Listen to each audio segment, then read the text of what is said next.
was to Satan poor shepherds in fields as they lay, in fields where they lay, keeping their sheep on a cold winter's night. There was so deep.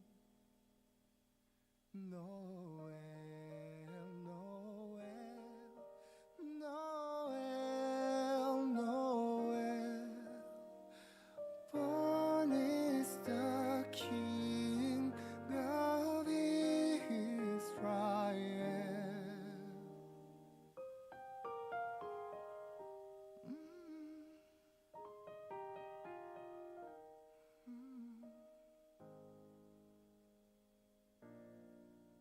They looked it up and saw a star shining in the east, beyond them far, and to the earth it gave great light, and so it continued both day and night. Noel, Noel, Noel, Noel.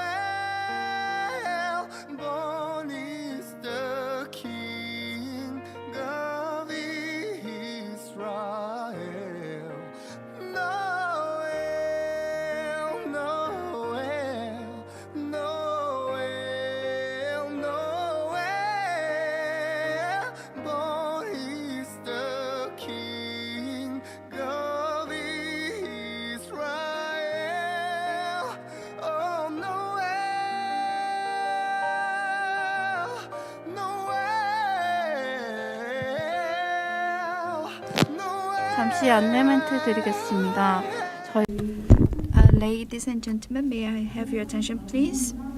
We're going to get started with the 2023 UNESCO Creative City Film Busan International Forum. 5 minutes after the scheduled time, and I'd like to ask your kind understanding. The forum will get started 5 minutes after the scheduled time.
네, 통역 수신기 한번.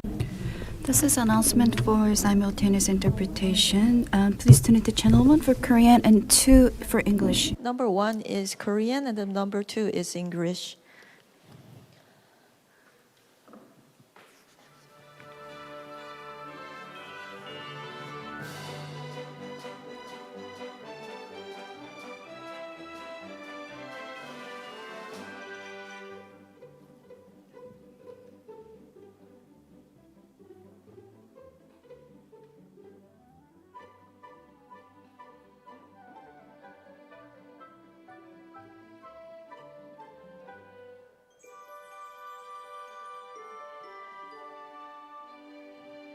안녕하십니까. 2023년 유네스코 영화 창의도시 국제포럼을 Good morning, good afternoon, ladies and gentlemen. I'll be MC for this forum. My name is Ong Mina. I'm a film critic. First of all, I'd like to extend my gratitude to the participants to this forum. And we are going to have 2023 UNESCO Creative City of Film Busan International Forum.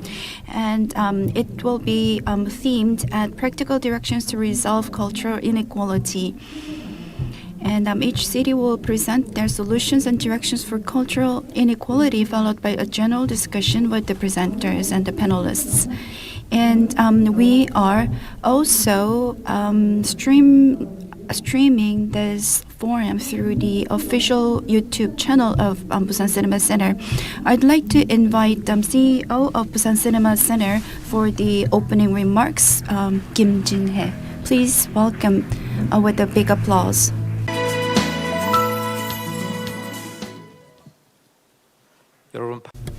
Good afternoon, ladies and gentlemen. So I'd like to welcome all the participants to the 2023 UNESCO Creative City of Film Busan International Film Forum. And thank you for being here with us.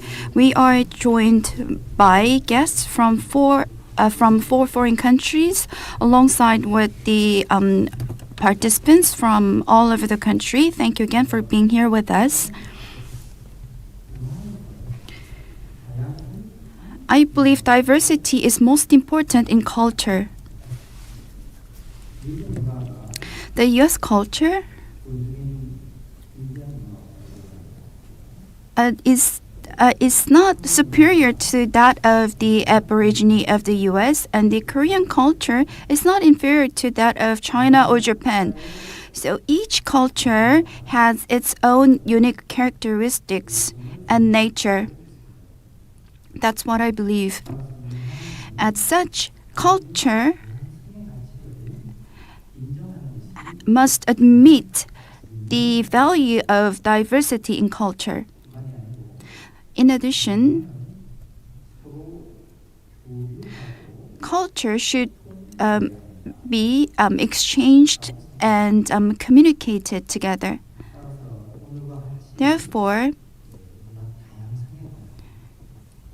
an occasion like this that discusses inequality and diversity of culture is very meaningful and significant. Busan is a UNESCO Creative City of Film, and so we invited guests from Cannes, France, and Bristol of the UK, and Terrassa of Spain, and the other city in Poland. So they have very diverse background of culture, and they will present us on how we can learn from diverse culture they can present us. So it will be a very valuable opportunity for us to learn. We are going to look at not just on a film, but UNESCO Creative City is in craftsman, music, and the arts and other areas. So here, we are going to hear from hear the stories of other countries and other cities and diverse backgrounds. And culture is something that must be enjoyed by everyone.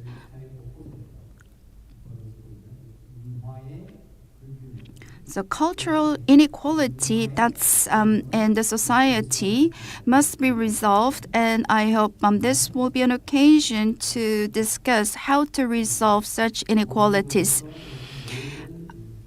I'd like to extend my gratitude to all the guests who traveled afar, as well as the participants who are here with us. Thank you.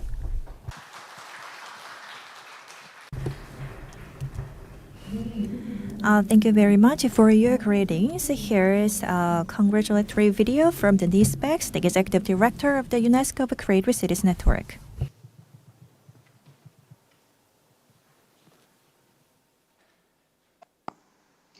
Dear Creative City of Busan, dear representative of UNESCO Creative Cities of Film, dear friends and guests. It is with great pleasure that I take part in the opening ceremony of the 2023 edition of Busan's International Forum for Creative Cities of Film, celebrating international cultural and creative cooperation.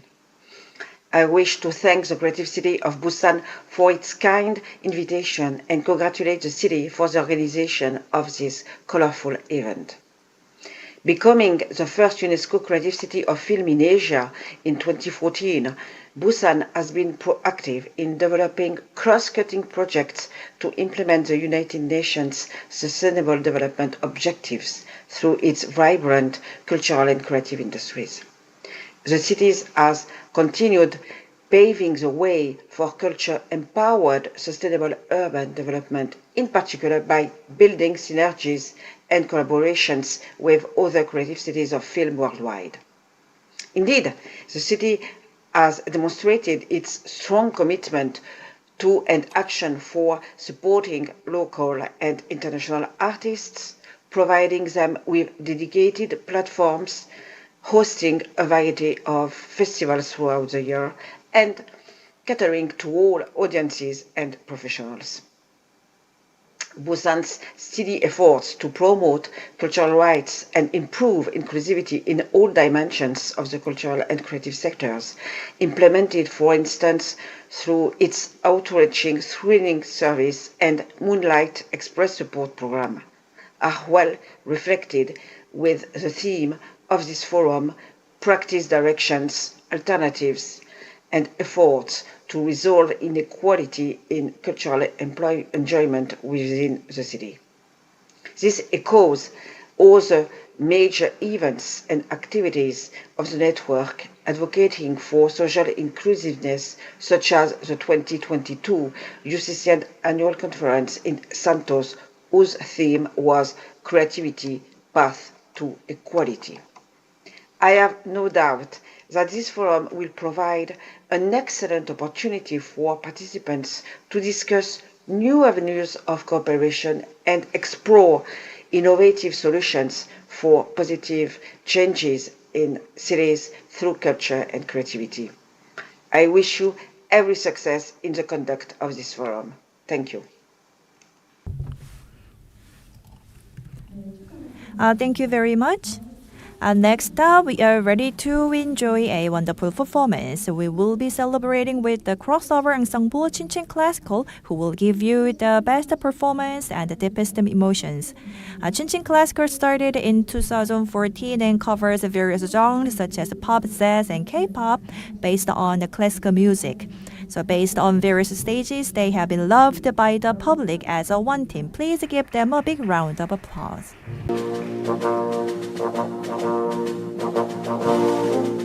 오늘의 포럼을 진심으로 축하드립니다. 다 같이 박수 한번.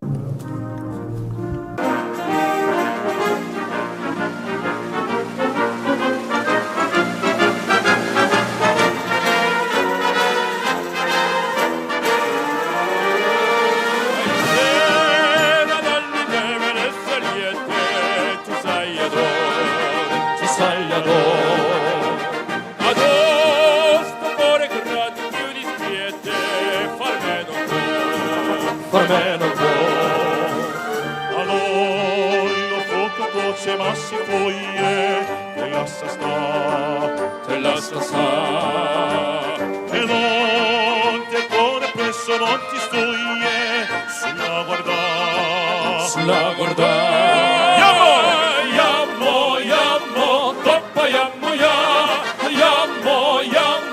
coppa yammo funicula coppa yammo funicula 무서운 물 뿜는 저기 저 산에 올라가자 그것은 지옥같이 무서운 곳 무서워라 산으로 올라가는 수레 타고 모두가 새 떠오르는 저 연기 손짓해요 오라 yammo coppa yammo야 coppa yammo야 funicula coppa yammo야 funicula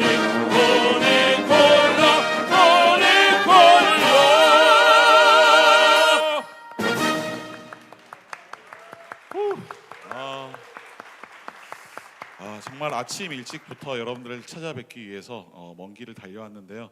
오늘의 포럼 We are very delighted to be part of this forum. It is our great honor as well. And we heard there are 3 international film festivals in the world, and I hope this Busan International Film Festival will be the 4th largest international film festival in the world. And the song we just sang is from Italy, Funicula. And the second song is also from Italy, and the title of the song is Volare. It means fly. And I hope the Busan International Film Festival and the Busan city itself can fly far. So I hope you'll enjoy the next song. And when I say 1, 2, 3, and please say Volare in reply, then we can begin the singing the song. So shall we practice first? 1, 2, 3. Well, that's very gentle. I think I need some more energy. So please shout it out, Volare. When I say 1, 2, 3.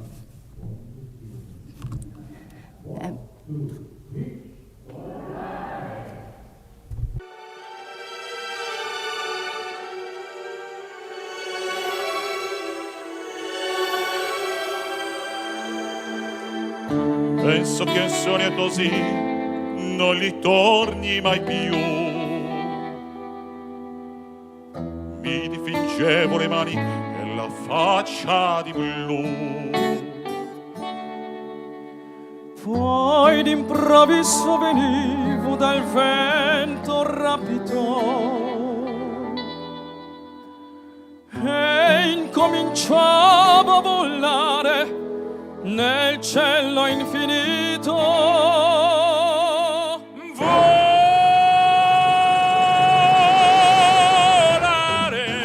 oh, cantare, oh, nel blu dipinto di blu, felice di stare lassù. E volavo felice di un altro del sole ancora più su, mentre il mondo pian piano spariva lontano laggiù. Una musica dolce suonava soltanto per me. Volare! Volare, wow, cantare, wow, nel blu dipinto di blu, felice di stare lassù. 그럼 다 같이 박수 크게.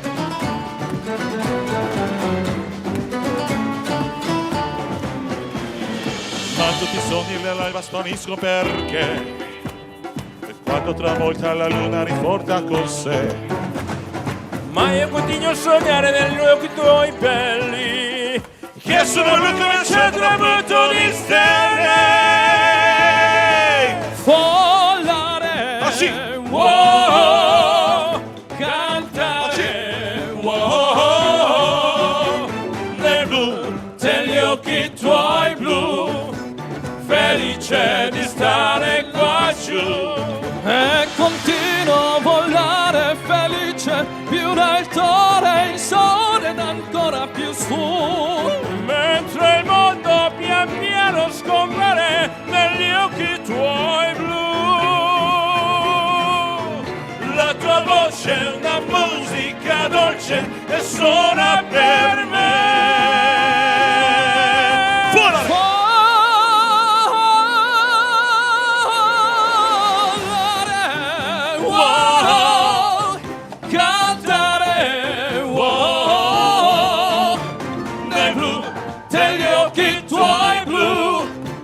Felice di stare qua giù, nel blu dipinto di blu.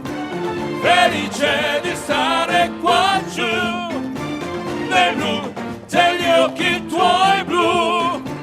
Felice di stare qua giù con te.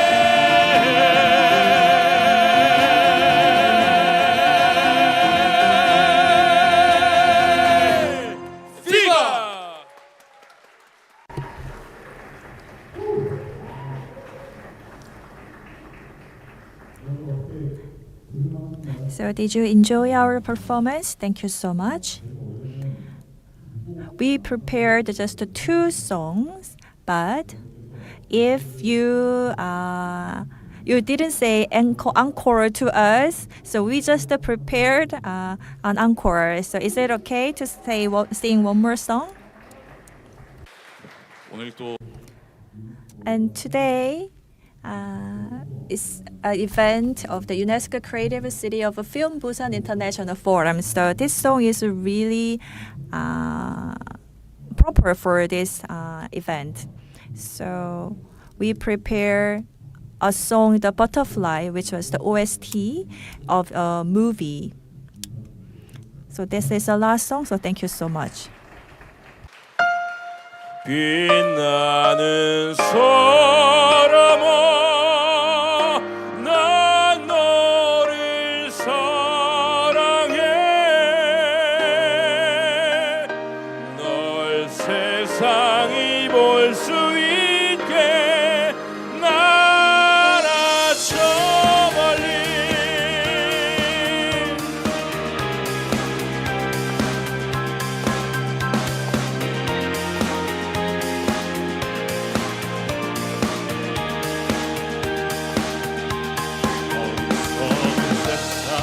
너를 몰라 누에 속에 감춰진 너를 못 봐. 나는 알아 내게 보여 그토록 찬란한 너의 나를. 겁내지 마 할 수 있어. 뜨겁게 꿈틀거리는 날개를 펴 날아올라 세상 위로. 태양처럼 빛을 내는 그대여. 이 세상이 거칠게 막아서도 빛나는 사람아, 난 너를 사랑해. 널 세상이 볼 수 있게 나라 저 멀리. 제가 하나 둘 셋을 외치면요 여러분께서 다 같이 힘차게 파이팅을 외쳐주시면 되겠습니다. 하나 둘 셋. 벗겨버린 꽃처럼 아플 때도 쓰러진 나무처럼 초라해도 너를 믿어 나를 믿어. 우리는 서로를 믿고 있어. 심장의 소리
Thank you so much. We are Chin Chin, the crossover ensemble. Thank you so much.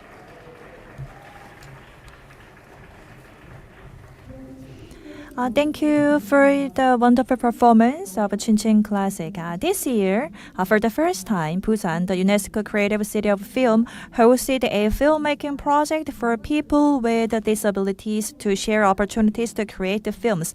The movie you're about to see, Seeing Love, was made by the deaf people in roles such as directing, acting, and staff. The movie is about the conflict and reconciliation between a deaf mother and her non-disabled son. So after the screening, we'll have a short archival movie, and now we'll start showing the movie.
노란색 크레파스잖아. 파란색 크레파스가 없어서 못 그리고 있는데. 아, 짜증나.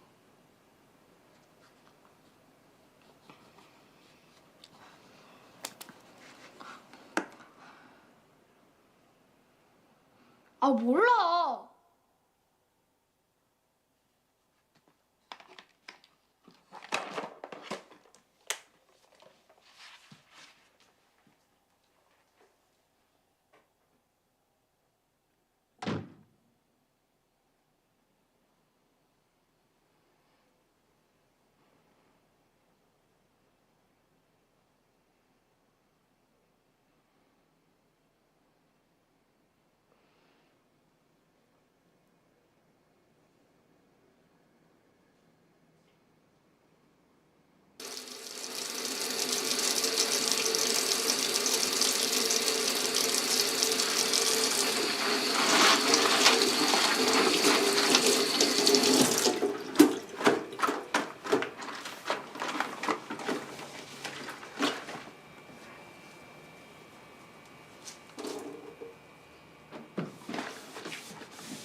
안녕하세요. 어디로 모실까요? 뭐라고요? 어디라고요? 어디도? 뭐라고요?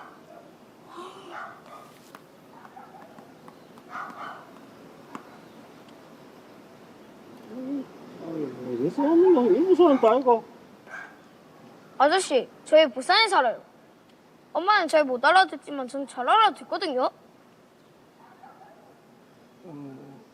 탈수.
파도 소리가 좋아.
인생의 처음이죠. 다짐 따놓은 와 처음으로 인생의 처음 영화에 갔는데 너무 좋대요.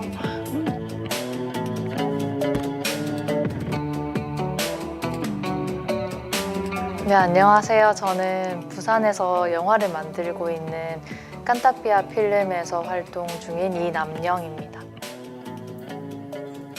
일단 되게 새로운 경험이 될 것 같았어요. 지금까지 하지 못했던 작업이 될 것 같은 기대가 있었고 청각 장애인분이랑 같이 생활을 조금 그래도 해보면서 어떤 새로운 좀 세계가 열리지 않을까? 이런 기대도 있었고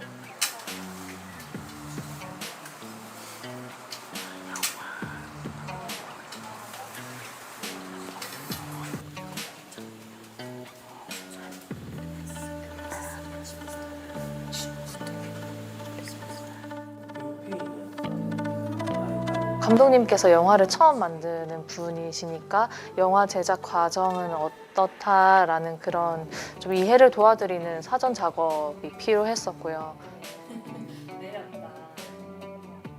하고 한국은 아는데 딘테프가 나 디자인을 혼자서 해보라고 그때 좀 다가왔어요. 당황이 한데 나에게 그 노력이었어요. 너무 좋았어요. 디자인로 만들어 보니까 떡지레지 만만 하는데 영화 촬영하다 보니까 이해가 될 것 같아. 저한테도 다리가 될 수 있는데 그 농민분들께도 다리가 될 수 있잖아요. 그러니까 영화를 처음 하시니까 되게 저한테는 너무 익숙한 부분이지만 되게 새로운 면들이 많으셨단 말이에요. 근데 그게 점점 이렇게 융화가 되는 거죠. 공통의 이해가 또 새로 생기는 거죠. 그러니까 어떤 영화라는 틀 안에서 그런 경험이 되게 좋았던 것 같아요.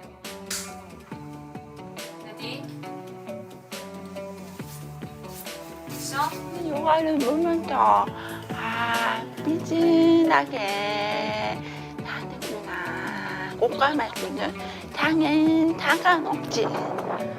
뻥ting하게 같은 마음으로 영화를 맡으면 좋겠다고 생각하거든요.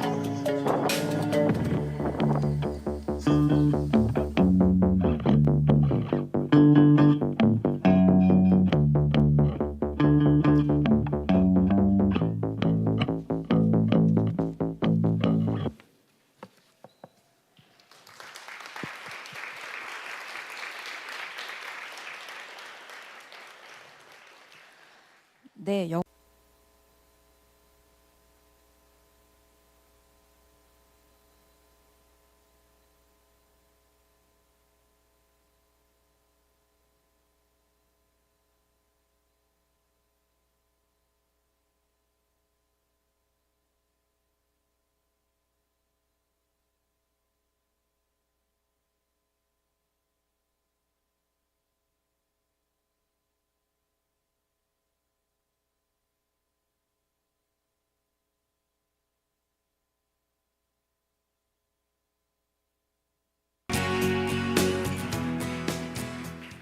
Hi, ladies and gentlemen. I'm very happy to be here.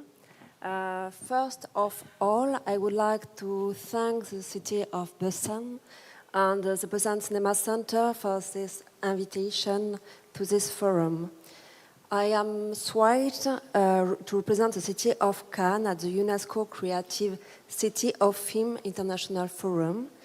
Our city takes immense pride in being a part of the UNESCO Creative Cities Network, a commitment that we hold dear.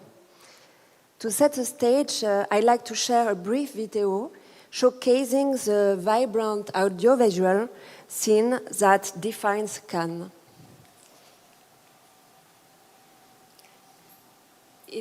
Maybe it's me for the video? No, okay.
Declaro abierto el Festival de Cannes 2004.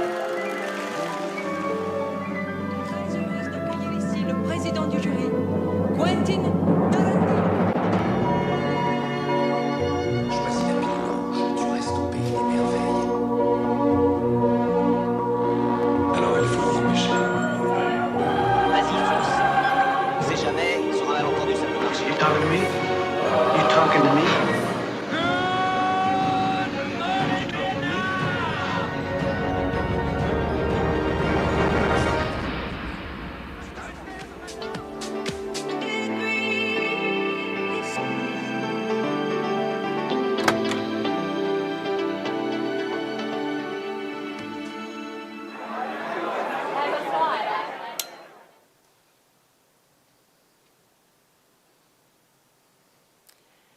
Cannes is 75,000 inhabitants, stands as an average-sized city with unique distinctions. It plays host to the world during international congresses.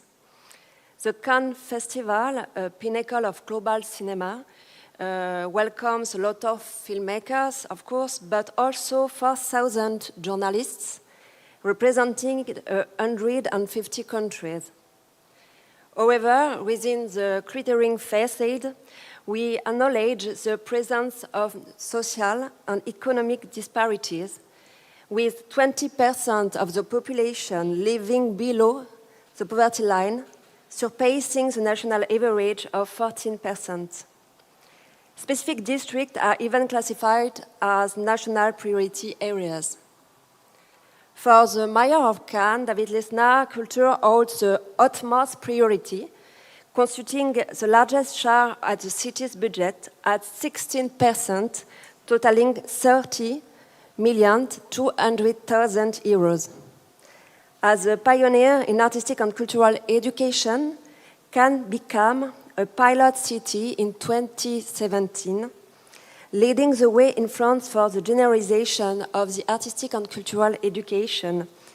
Every young person in Cannes engages in an annual artistic project, encountering artists, practicing art, and engaging in cultural debates.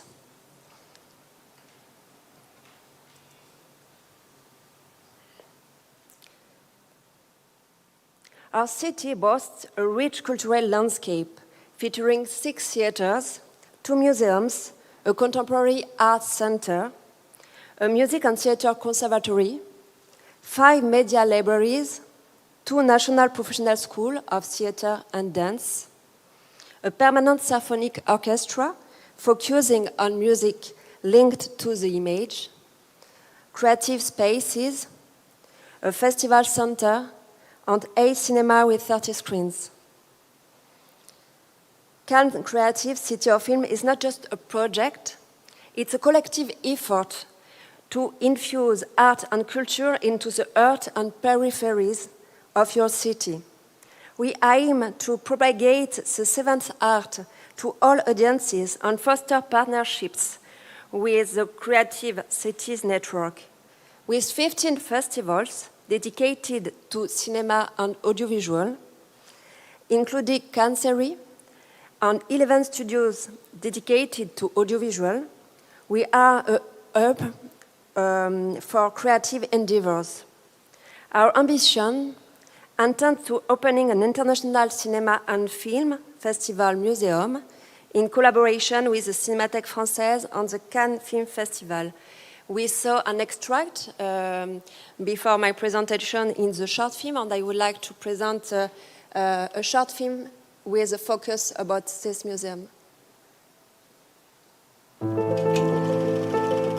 Dès 1939, Cannes devient la capitale du cinéma, prévoyant d'accueillir le Festival international du film prônant la liberté, en réaction à la montée du fascisme à la Mostra de Venise. Il deviendra, à partir de sa première édition, l'événement culturel le plus célèbre dans le monde. La magie du 7e art et celle du festival ont imprégné profondément la ville. La finalité de la création d'un grand musée international du cinéma et du festival à Cannes répond à une double ambition. Premièrement, doter la France et l'Europe d'un grand espace muséographique autour du cinéma. C'est un enjeu culturel, mais c'est un enjeu aussi de rayonnement. Le deuxième enjeu, c'est celui d'avoir un lieu majeur d'attractivité dans une finalité culturelle, mais aussi une finalité touristique. Donc ce musée aura deux grandes ailes d'exposition, une aile pour le festival, une aile pour la cinémathèque. Le parcours pensé par la Cinémathèque française se veut d'abord l'histoire d'un art du spectacle, inventif, immersif, et s'adressera à tous les spectateurs du cinéma, qu'ils soient amateurs, éclairés ou simplement curieux. Notre exposition consacrée à l'histoire du cinéma se veut un acte de foi dans le futur du cinéma et dans sa capacité à rester le plus populaire des spectacles. Passer une dizaine de minutes ensemble pour assister à l'arrivée de toutes les stars. Dans ce musée, l'espace dévolu au Festival de Cannes permettra d'en visiter tous les aspects. Le glamour à travers le tapis rouge, l'histoire de l'art qui va s'exprimer à travers des affiches, des photos qui permettent de visiter de manière concrète ce qu'est une sélection, des choses qu'on aura oubliées et qu'on exhumera du passé. Chaque année, le musée sera régénéré par les composantes de l'édition qui vient de s'achever, afin de faire de la visite de ce musée véritablement une promenade à travers l'histoire, mais l'actualité et encore une fois le futur du festival et de la manifestation elle-même. Dans ce musée, il y aura un grand espace pour les enfants, dédié aux enfants, qui ajoutera aussi de l'attractivité familiale.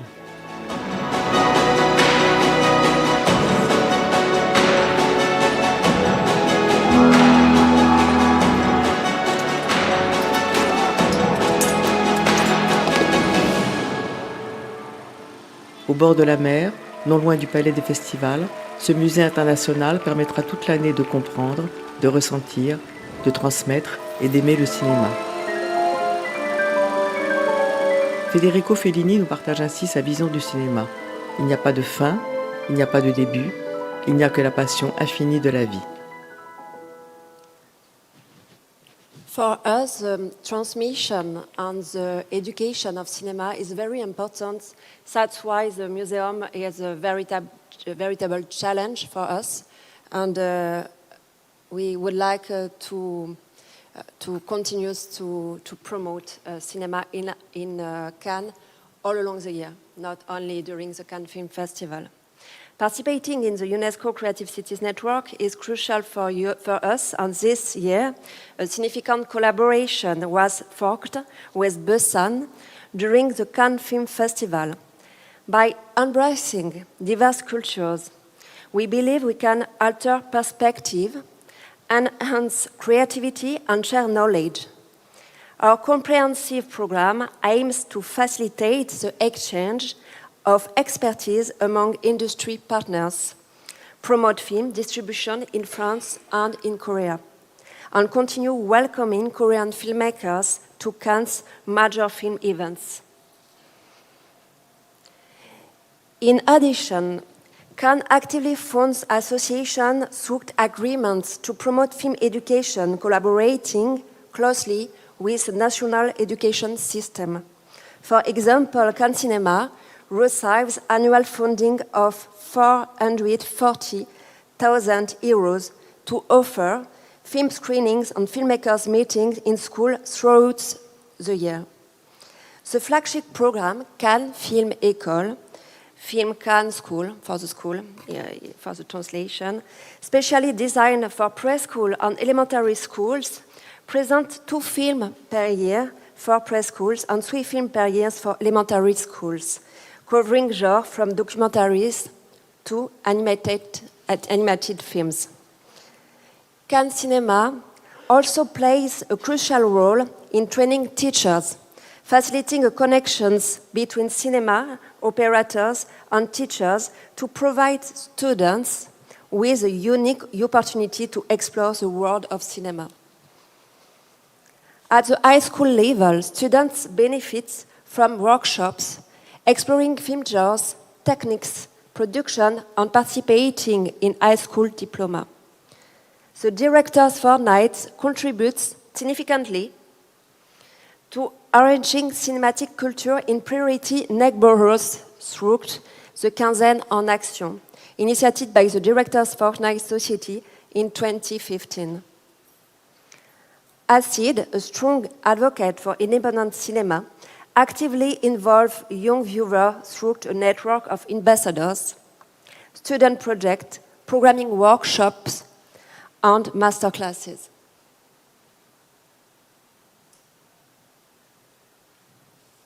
The Cannes International Film Festival is fully committed to parity, diversity, and environmental protection.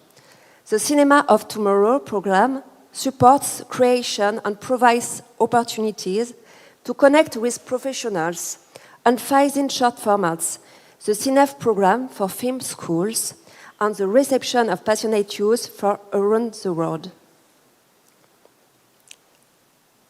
Canseri, focusing on the youth audience, implements specific actions such as school days, high school students' web series, sessions on justice, meetings with female creators, and off-site events, reinforcing the bond between cinema and youth.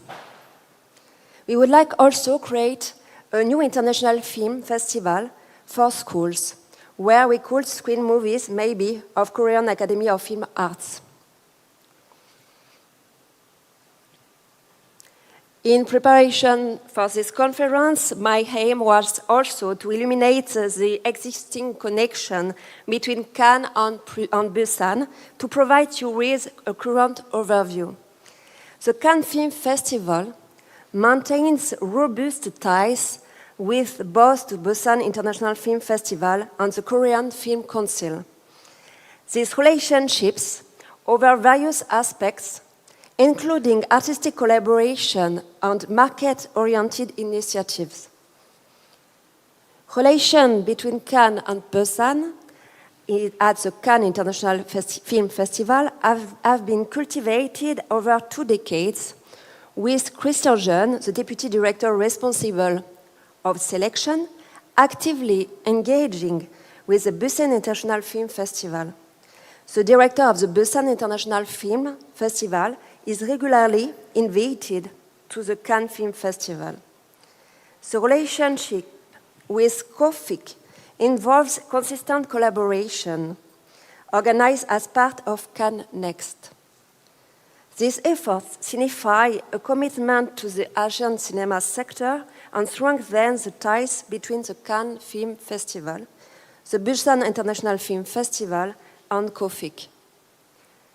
Regarding Critics Week, Ava Cahen, the general delegate, attends the Busan Film Festival annually. Serving as a jury member in 2023, programmers and representatives from the Busan Film Festival are invited to discover the Critics Week's selection during the Cannes Film Festival. The last director of the Busan Film Festival until 2022 was a jury member of Critics Week in 2022. Critics Week focuses on young Korean cinema, with recent selection including About Kim Sore by Jung Yoo-lee in 2022 and Sleep by Jason Yu in 2023. For potential collaboration with the Critics Week, they could consider hosting a group of Korean students, inviting a Korean professional to join the Critics Week's jury, or welcoming a Korean filmmaker into the Next Step program, possibly in partnership with the Busan Film Festival. Additionally, they could explore the option of offering a workshop on film criticism as a Korean school.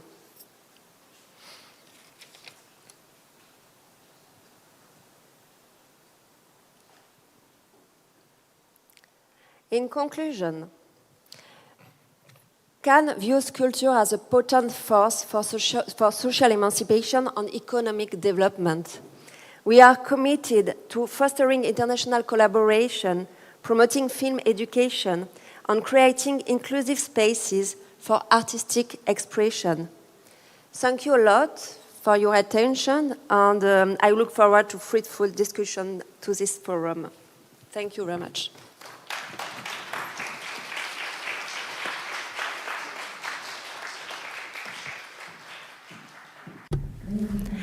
Thank you very much. The next speaker is from the beautiful city of Yeongdo, Ms. Go Yun-jung.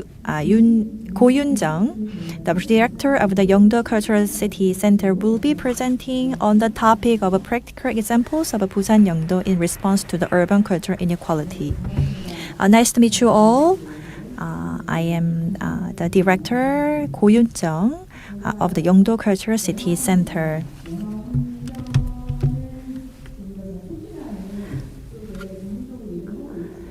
I am not the professional to promote movie industry or screening industry, but it is such an honor for me to be here, to be invited. So thank you. So first, I want to introduce the Yeongdo area. So Yeongdo area has 110,000 population, and recorded the highest rate of aged people and the low self independence in economic perspective. But it has many attractive aspects. So the government designated as a cultural kind of a heritage and area. So I hope to make this city more attractive. So I have thought about the causes of inequality in culture, maybe because of cost and because of the distance accessibility has been mentioned so far. But I think that the mind accessibility is a really important factor in this regard. Mind accessibility, relationship accessibility. So I have considered how we make this kind of a mind accessibility in Yeongdo area. We can see that this kind of factors in the trend of culture policies in Korea. So in 2000, by focusing on the low-income groups, the government has put efforts to increase cultural enjoyment experiences by providing some subsidies or provide some cultural vouchers. But since 2012, the project related to the cultural diversity expansion has been conducted. So how we could share, and how we could include the culture of immigrants. So in this regard, we have tried to spread the cultural diversities to counter hate. Of course, I believe that those two factors are really important, but after the COVID-19 pandemic, I have thought about the social, isolation. People are isolated, sometimes voluntarily, sometimes involuntarily. It is an important and big social issues. And behind this scene, the cultural aspects requires one of the main causes. That's because of the low educational background, but internalized poverty or discrimination, or blame someone because you are lazy, that's why you're poor, or living in some area, or the lack of sharing or lack of understanding. And those are the things which isolate people in the Korean society. Because and in Korean society, the competition is really fierce, and compared to the other European countries, so Korea has some kind of culture focusing on the group. So I think I have considered how we can connect each other and how we can build this kind of social culture.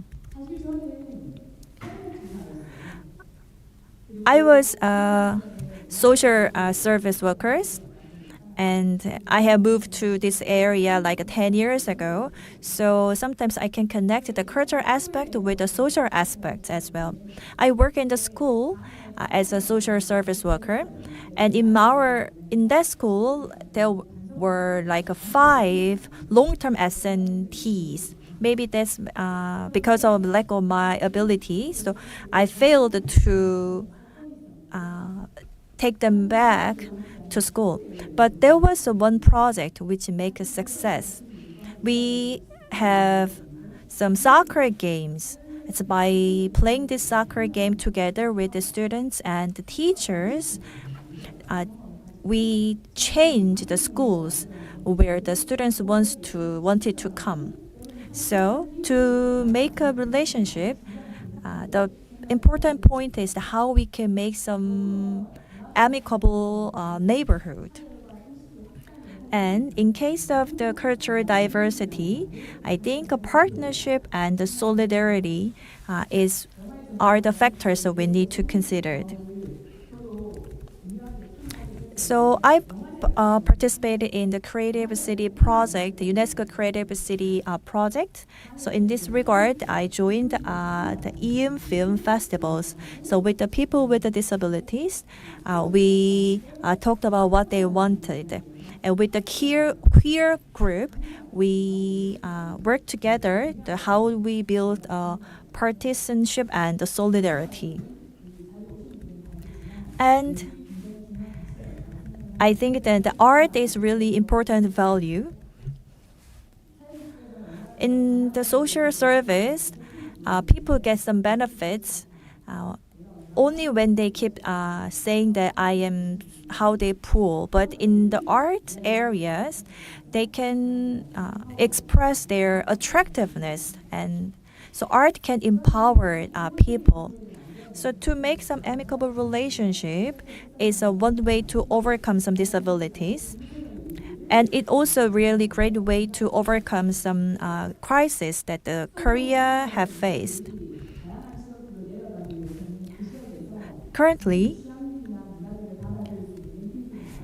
concentration of population in metropolitan areas lead to some disappearance of the local areas and the decline in birth rate. So to change it, we need to make a local area more attractive.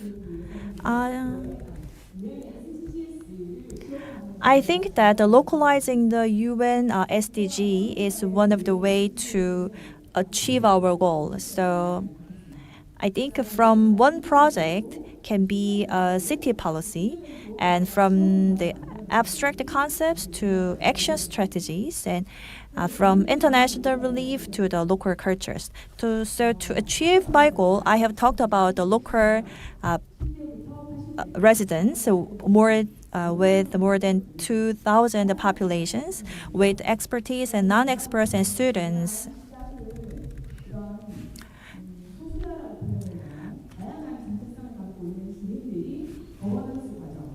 So I think that to overcome the cultural inequality, the first step is to gather the people with a various background. And with them, we talked about how we can make some cultural cities. So we set a vision like the island of art and city, this Yeongdo. So we considered how we can confront this kind of social issues by using the art. So to achieve this, when we set up an Art City 2020, we set the SDGs as top priorities and top strategies. So each project, so we connect each project with UN SDGs. So we set some how we can respond to the climate crisis, and we also set some declaration that how we can listen to each others. So one of the projects to overcome some loneliness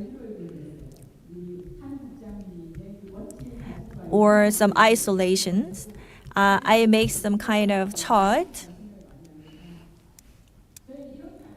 So this is how we work. So there is a person with some high levels of isolation or depression, but refuse to go to the clinics or refuse to get some help from the social service workers. So in that case, we can get some recommend from the neighbors, and we send some artists to their home, not to certain area. So the local artists visit them by themselves. Here's the point: is the local artist who lives near them, and with a person in need, they conduct some artistic activities one by one, and then they can connect to them with the local communities. And the other way is that if a person who is very depressed, maybe they want to relieve their depression. So in that case, they connect to the local space. In that space, they get some psychological consult or advice. And I think making more spaces like this is a great way to make some 15-minute culture city of Yeongdo. We have a project named Knock Knock Knock Artist Project. So artists visit a person by themselves and help them to get out of home to get some help. And also we have some kind of citizen cultural club and do some cooperation with the cultural neighbors through the civic group activities. And we conducted some round table and discussion. And there is another project named Storytelling Art Delivery. One of them is Hello Art Invitation, Hello Heart Care. So when we set a culture project, we considered who is the lowest accessibility and how we can participate many people as many as possible. So a person who need some help, who stay at home and they didn't get any help, cannot get any help and cannot go some coffee place. So in that case, we send some artists to him and work with him and collaborate with him. So we prepare a party and send the invitation to local neighbors. So in that invitation, there's a saying like this: I am a person with a disability, but I'm preparing this kind of party and send this invitation to the local marts or local shops. And by visiting them, he and or she having a party together and hoping and sending some messages that we hope that you are happy, or we hope that you will be relieved, or you will be safe, feel safe. So this kind of projects are conducted in the local areas. And we also have a local artist group activities, and other private and public sectors are joining together. So in case of Yeongdo, there are 30 spaces are operated to overcome this kind of sense of isolation. So they kind of volunteer to provide their space. And those spaces can be an anchor to overcome this kind of isolation. So in these activities, many people gave us some feedbacks to us.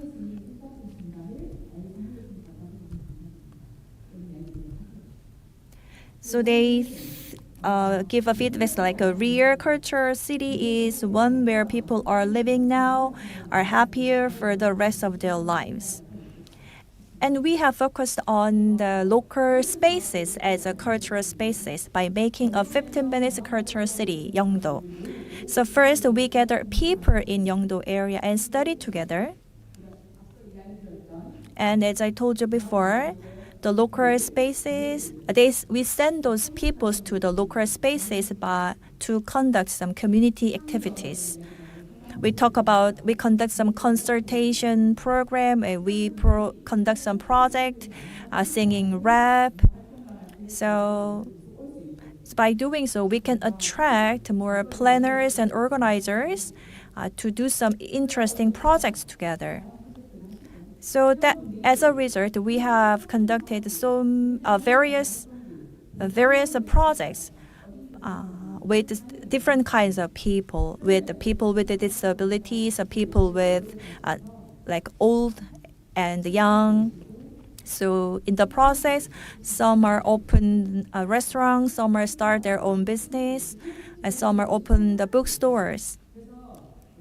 So in this process, I think that Yeongdo becomes and is changing into a place with many interesting places where people wants to visit and where the local residents can enjoy and can communicate together.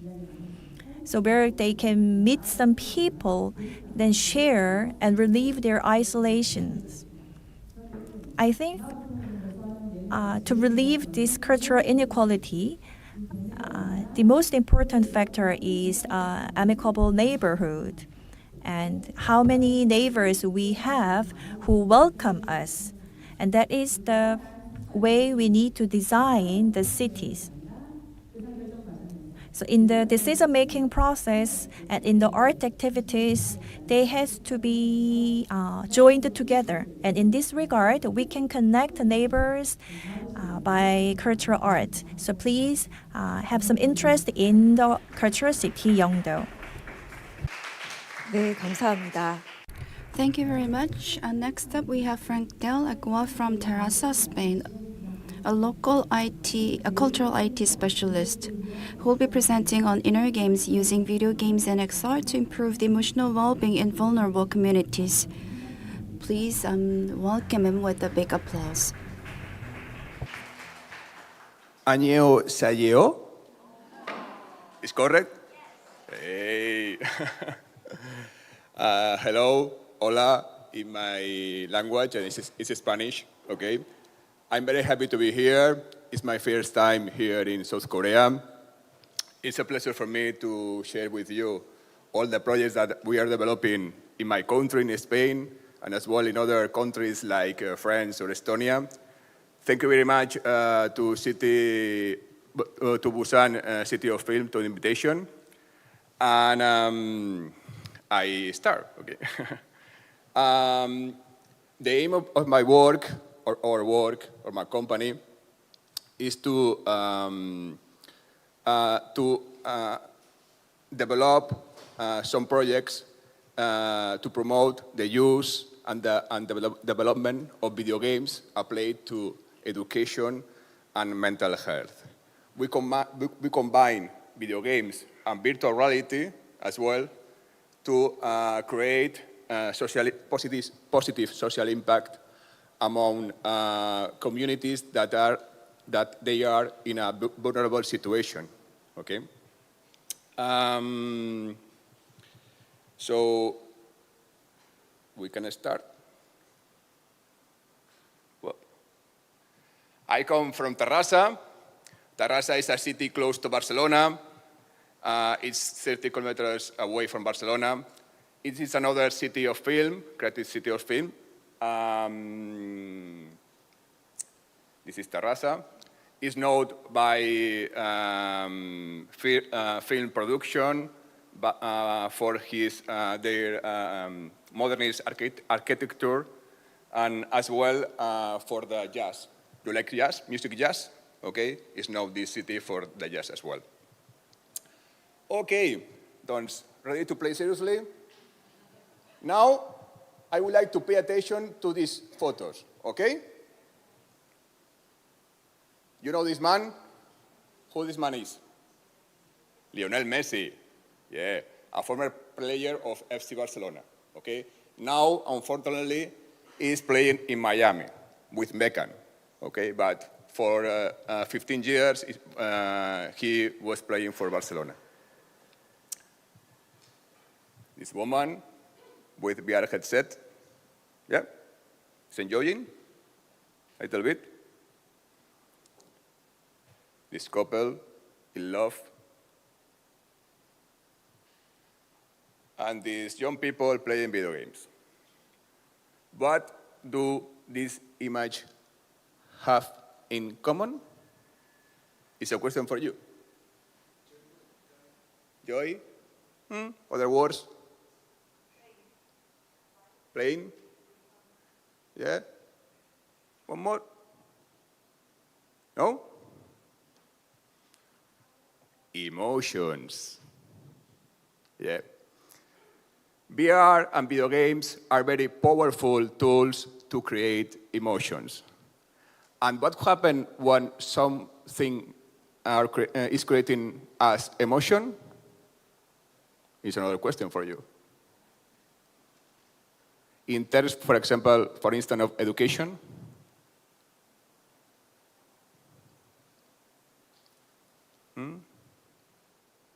Mina? If something creates emotion to us, in terms, for example, in education,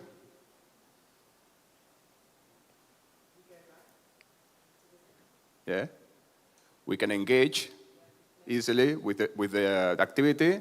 We can remember better what we are learning, okay? And the emotion is very important in the process of learning, okay?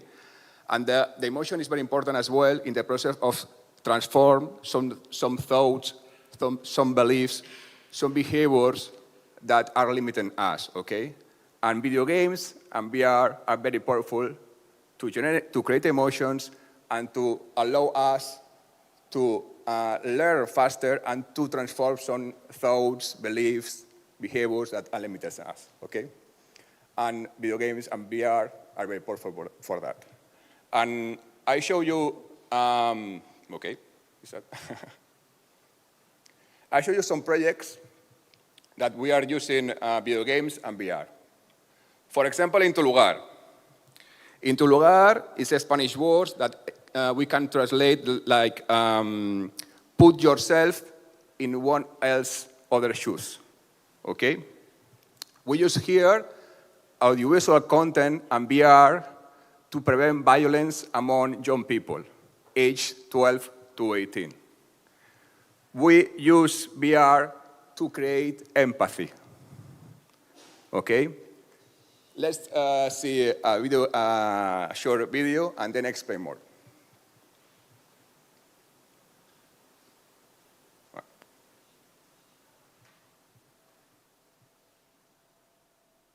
It's working, no?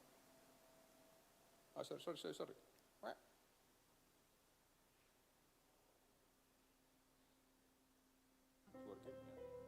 Te recuerdo que has tenido problemas con otras personas y que no has terminado bien. Si quieres, les llamamos y a ver a quién defienden de los dos. Yo no quiero problemas, déjame en paz. ¿No quieres?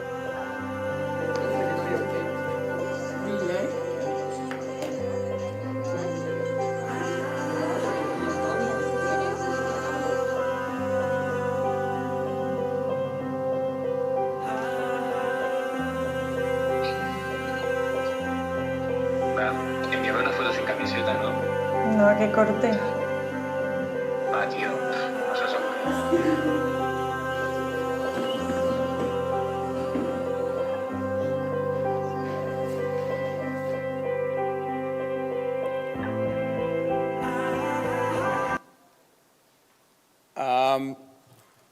The participants take the roles of the victim, of the bully, the stalker, the observer in different situations of violence. For example, bullying, cyberbullying, sextortion, sexting, gender violence, domestic violence, okay? This is a personal educational sessions that involve 25 teenagers at time in a classroom, and we use VR in different moments to generate empathy, to create emotion, and with the aim to transform some thoughts, some beliefs, some behaviors about the violence, okay? We use as well some techniques of gamifications, and that's all. This is the experience, okay?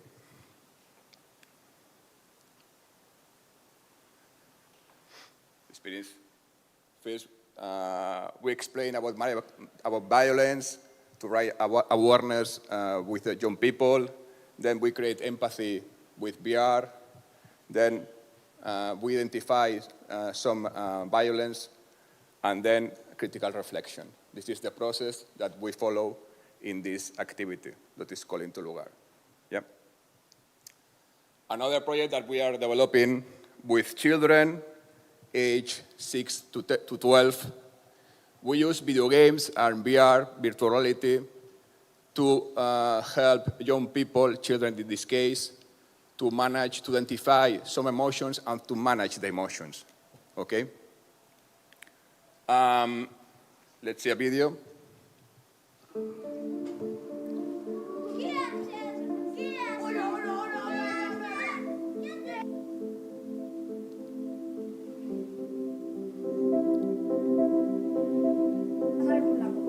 Porque la forma de respirar conscientemente es inhalar por la nariz, exhalar por el pecho. Miramos conscientemente, maravillosas.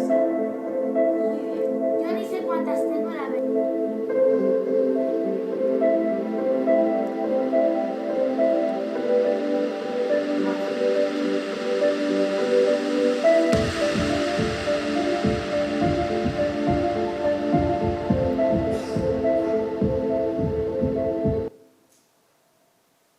First of all, we use video games and VR to allow children identify emotions. Okay, it's a very powerful tool to identify the 8 basic emotions. Okay, then we talk about the emotions. Okay, put names to the emotions. Then we use once more time the video games and VR to share with them one tool that is very powerful to manage emotions. That is the conscious breathing. Okay, it's not the same to learn how to breathe in a traditional way that use VR and video games. For example, they are playing in the space, and the instructions are: when you see a ray green that comes to your mouth, you have to inhale. Okay?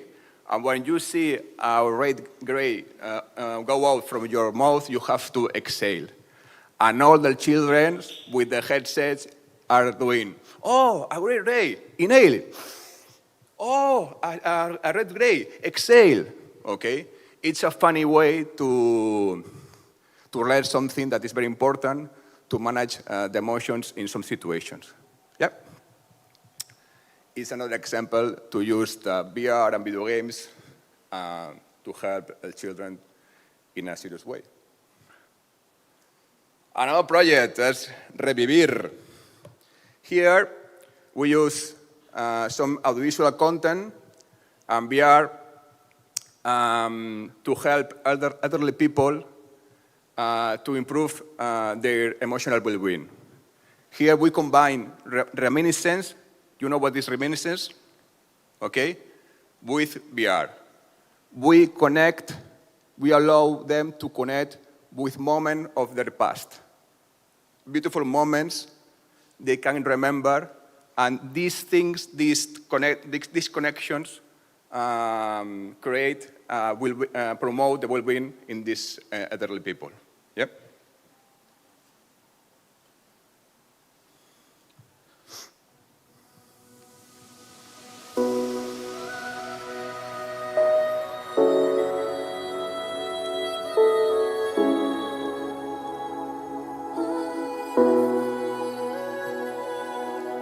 Relationships here, troubles.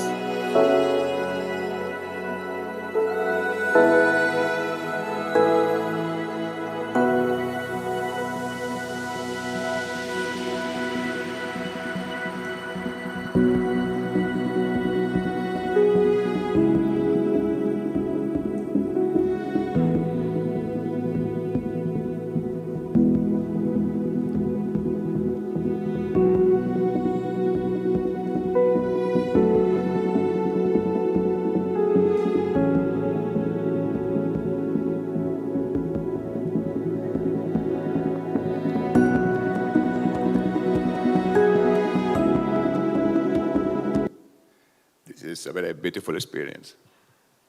And First of all, we work with them, the values of their life. Then we work with them, the decisions that they made in their lives. Then we work with the legacy. And then they have to write a short history of their lives, okay? And we use the virtual reality as some content to connect with some moments of beautiful of their life, okay? And these techniques, reminiscence, combined with virtual reality, help these elderly people to promote their emotional well-being. Yeah, it's a beautiful experience, yeah. Okay, learnings about these 3 projects that we are developing in our country and in other countries, okay? Technology, create engagement. Create engagement. When we arrive to a classroom with 25 VR headsets, the children are very motivated to do the activity. It's not the same as to talk about violence with a PowerPoint that with video games and VR. Create engagement, a lot of engagement. Then the technology is not at end itself. It's a mean to create something. In this case, to create emotion, okay? And the technology needs a good content and needs as well also needs a good performance in the classroom or whatever you want to use technology and video games, okay? And I want to share with you another project that is called In Video Games. This is an inclusive and intensive program for people in vulnerable situations to learn how to develop video games applied to education, training, and health. The goals of this project is to promote among young people the use and development of serious games, video games applied to education, mental health, training, okay? Social inclusion, to create a community, and to work with sustainable development goals. For example, how this bootcamps works. There are some companies, foundations, or local government, for example, in Spain, that want to develop some video games, okay, with a serious topic, for example, to promote mental health. Then comes to us, to my company, and say, I want to develop some video games, okay? Then we select 15 people, young people, age 18 to 30. These young people is in vulnerable situations. They don't work. They don't either work or study, yeah. And we give them a second chance, a second opportunity, okay. Then we organize these boot camps.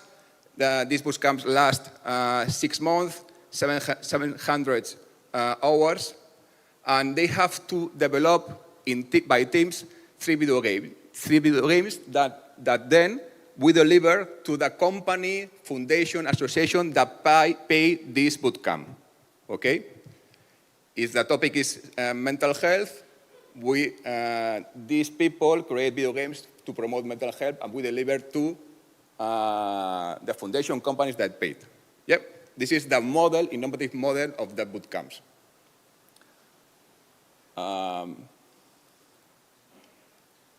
Okay, this is another program of the video games that is called In Video Games Jam, okay? Here, we gather a lot of young people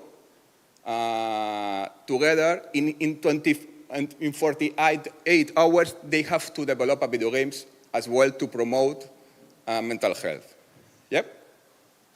Let's see a little video, short video.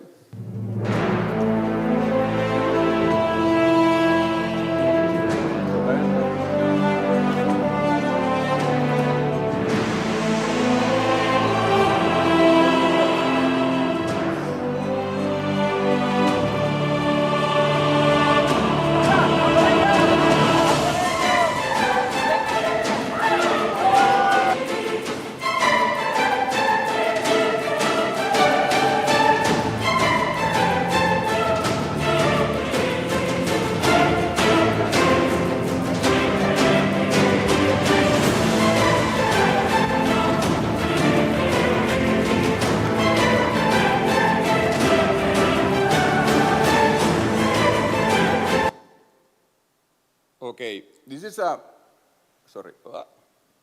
Okay. To summarize, okay? We move different stakeholders of a city, in a local city, for example, young people, some professionals, the government, okay, move the energy to develop video games and to raise awareness of some topic that is serious, like, for example, mental health, okay? We promote the inclusion as well of the young people in the industry of video games and in the audiovisual industry. And for example, now in January, we start a new bootcamp with young people. And the objective of this bootcamp is to develop video games to promote the tourism in the city of Terrassa. Okay? And that's all. Feel free to ask me whatever you want. I'm here until 12, that I come back to Barcelona. And that's all. It's how we use video games and VR to help people that is in vulnerable situation. Thank you very much.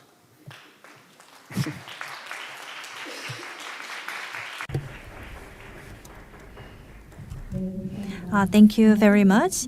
We'll now turn to Dr. Mina Fombo, the Emeritus and the Director of Black Wave Production from Bristol, UK, who will present a showtime embracing authentic and inclusive leadership in the film industry. Please give her a big round of applause.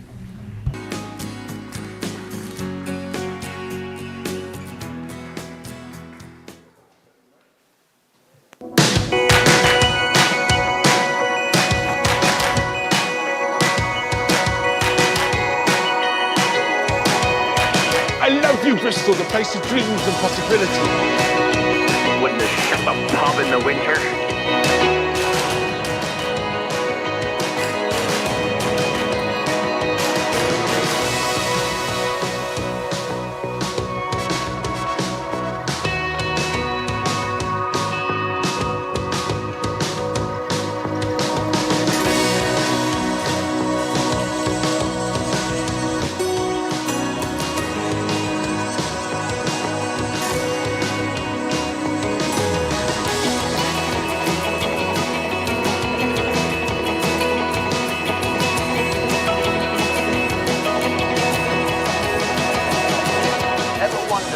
Wildlife crews managed to capture the perfect shot. 1 minute gone.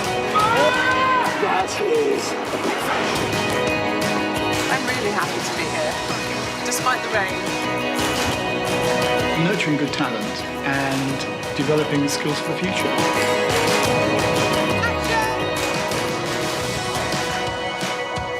We will see how life developed on each continent, giving rise to the extraordinary and wonderful diversity that we see today.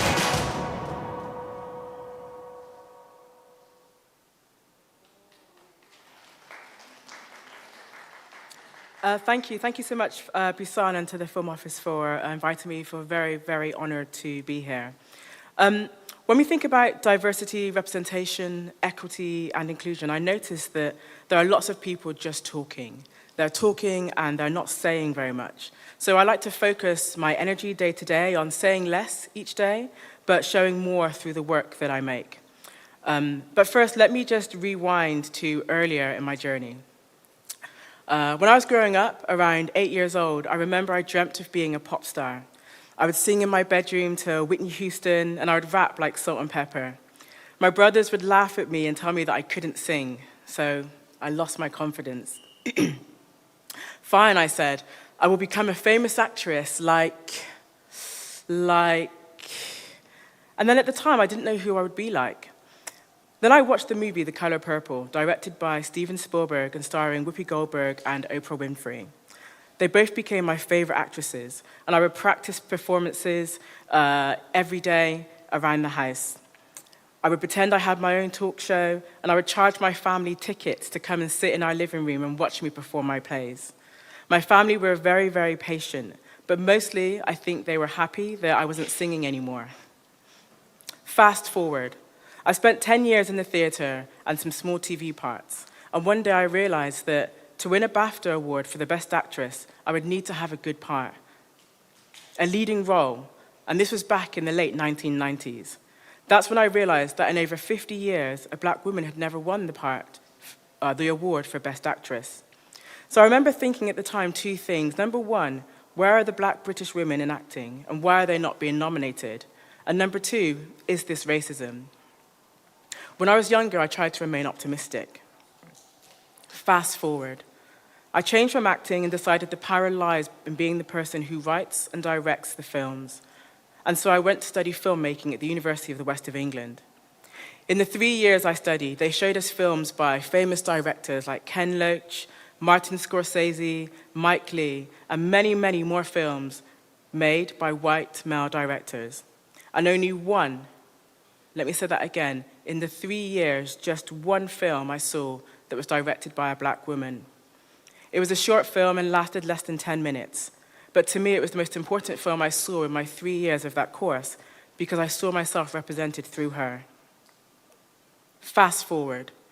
When I graduated, I had no contacts in the film industry. I did not come from a film background. I was working class. I struggled to find a job, and I had no mentors, no connections, just a passion for storytelling, big dreams, and huge university debts. So I took a job teaching filmmaking to young people. I experienced a lot of racism and sexism in my career, which was very distracting from my goals of being a filmmaker. It was, in fact, exhausting, trying to be seen and heard. I told myself that when I was a professional, when I was experienced, when I was in a position of power and influence, I would be committed, one, to stopping discrimination, and two, I would support as many people as possible to tell their stories. But for now, just let me work and pay off my university debts. Fast forward. 2017, I launched a TED Talk called No You Cannot Touch My Hair, now seen by over 1 million people around the world. I launched a global survey asking people about their experiences of racism and sexism.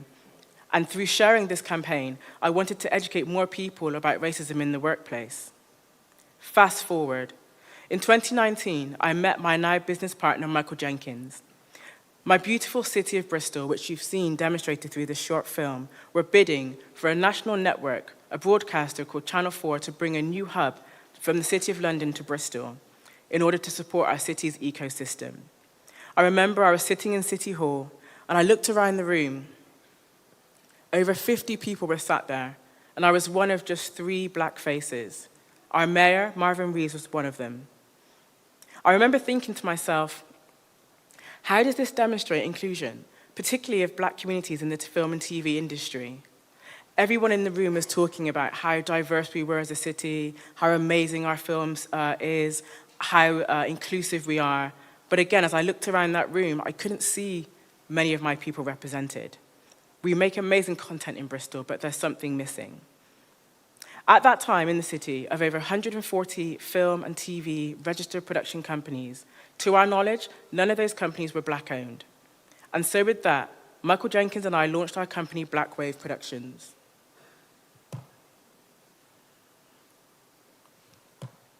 Our goal was to revolutionize our sector in Bristol, sharing untold stories and being an authentic voice as to who is telling them. Fast forward. Over the past 4 years, we have led the way as a micro company, being the representation that we would like to see, creating the stories that have been missing in action, and supporting the new talent to develop, the way I wish someone would have developed me and supported me back when I was a film graduate. We have created work and opportunities for over 100 cast and crew, supporting underrepresented screen both on and off, supporting underrepresented talent both on and off screen. We won a development award for independent production companies with the broadcaster Channel 4, which did come to Bristol, and they gave us frontline access to commissioners to listen to our stories, listen to our ideas, and allow us to pitch programs. From there, we won more commissions with that broadcaster, we hired more underrepresented talent, and we continue to follow our mission. We have created short stories for the BBC focused on allyship. We have created content, for the BBC, focused on allyship, ending discrimination, and as a resource for teachers in schools to support young people who were experiencing racism, sexism, and all the other isms. We have made films funded by the British Film Institute, known as the BFI, and we've delivered work for Paramount and BET. Our work is screened at festivals across the UK, the USA, and the Caribbean. Myself and Michael were selected as Breakthrough Leaders in 2021, which is a national leadership scheme for people in film and television of Black and Asian heritage. We received world-class coaching, an invaluable and powerful industry network, which of course, you guessed it, led to more commissions for us to make more films, for us to hire more underrepresented talent. In 2022, we both became voting members of BAFTA, and whilst I haven't won an award for Best Actress, now I get to sit in the seat and use my voice to vote for those who are. Over the past 4 years, I've delivered workshops, talks, training, and mentoring to over 250 underrepresented filmmakers across the UK and US, as well as supporting the industry to create inclusive pathways that didn't exist back when I was a graduate.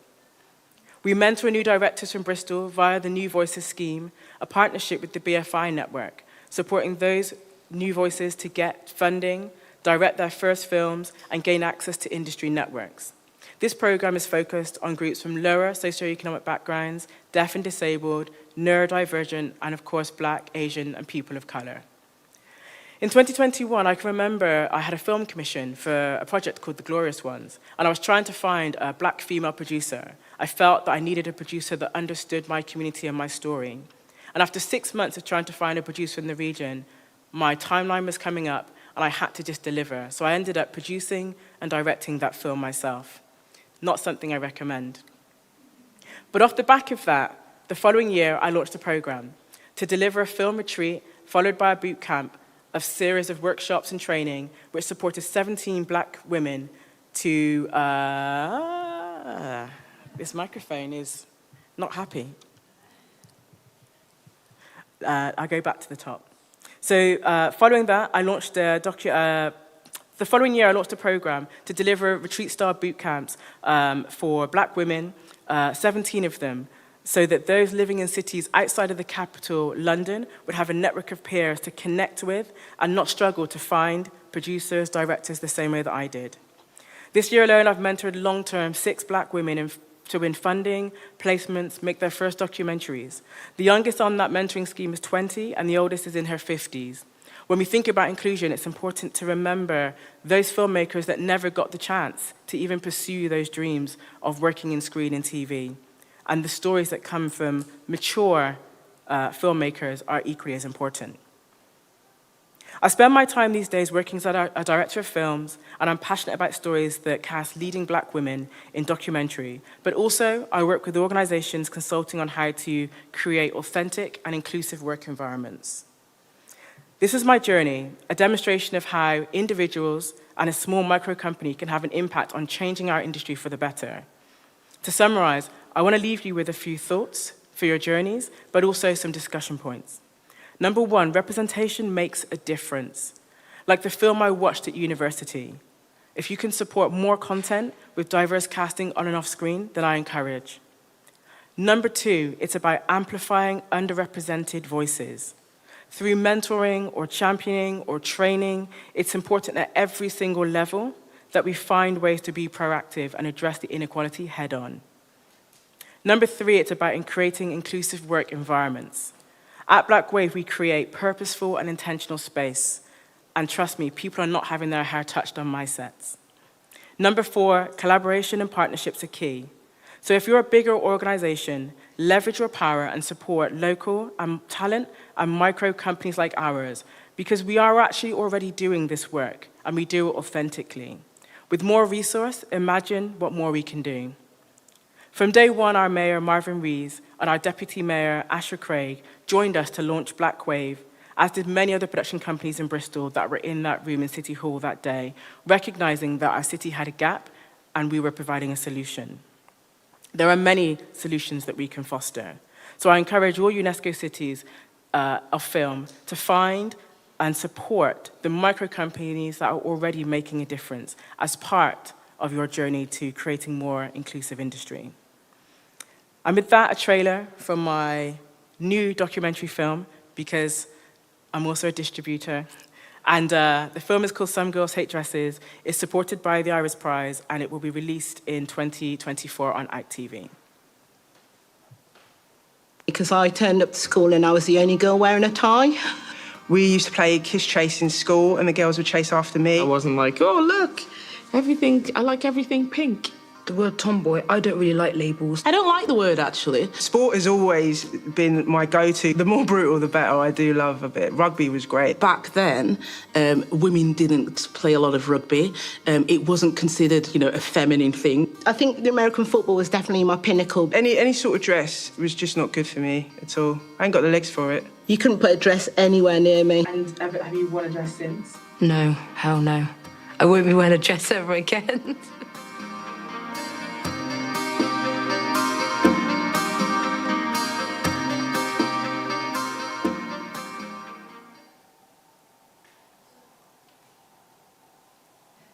It's time to say less and show more. Thank you.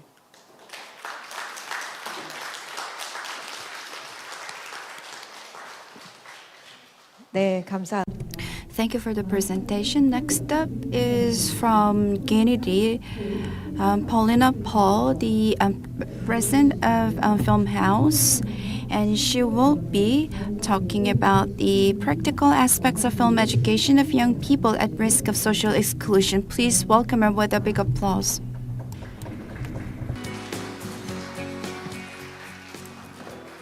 Hello.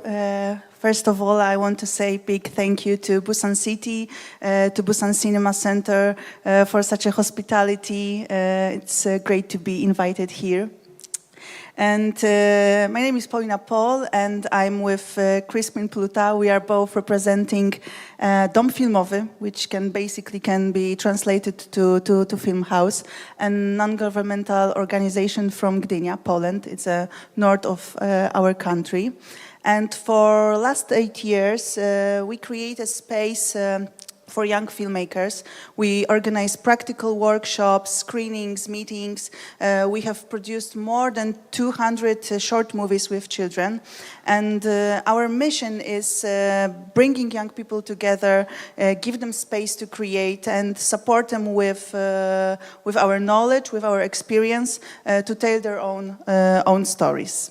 And today we talk about cultural inequality and practices of equalizing. And to tell you more about our practices, I want to invite you to Gdynia Vitomino. Vitomino is a third biggest district in our city. It's located relatively close to the city center, but on a city scale, the district is primarily residential, and you can call it a bedroom of the city.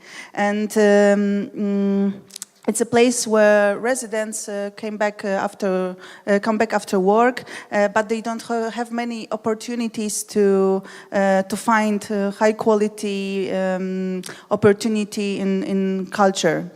And they can't spend their free time in culture. Vitomino is a revitalization zone, and the area has been diagnosed with many issues, many social, spatial, economical problems such as poverty, low education, increased number of single-parent families, alcohol abuse, devastation of property, and many more. And our first project in Vitomino was based in making documentary movies. And kids invited us to their world. They wanted to tell us their stories through documentary cinema. And we had the great opportunity to know the environment. And we realized pretty fast that environmental problems are reflected in children's problems. And first of all, they had obstacles with low economic status. It was the first thing we diagnosed, and because of that, they also have some psychosocial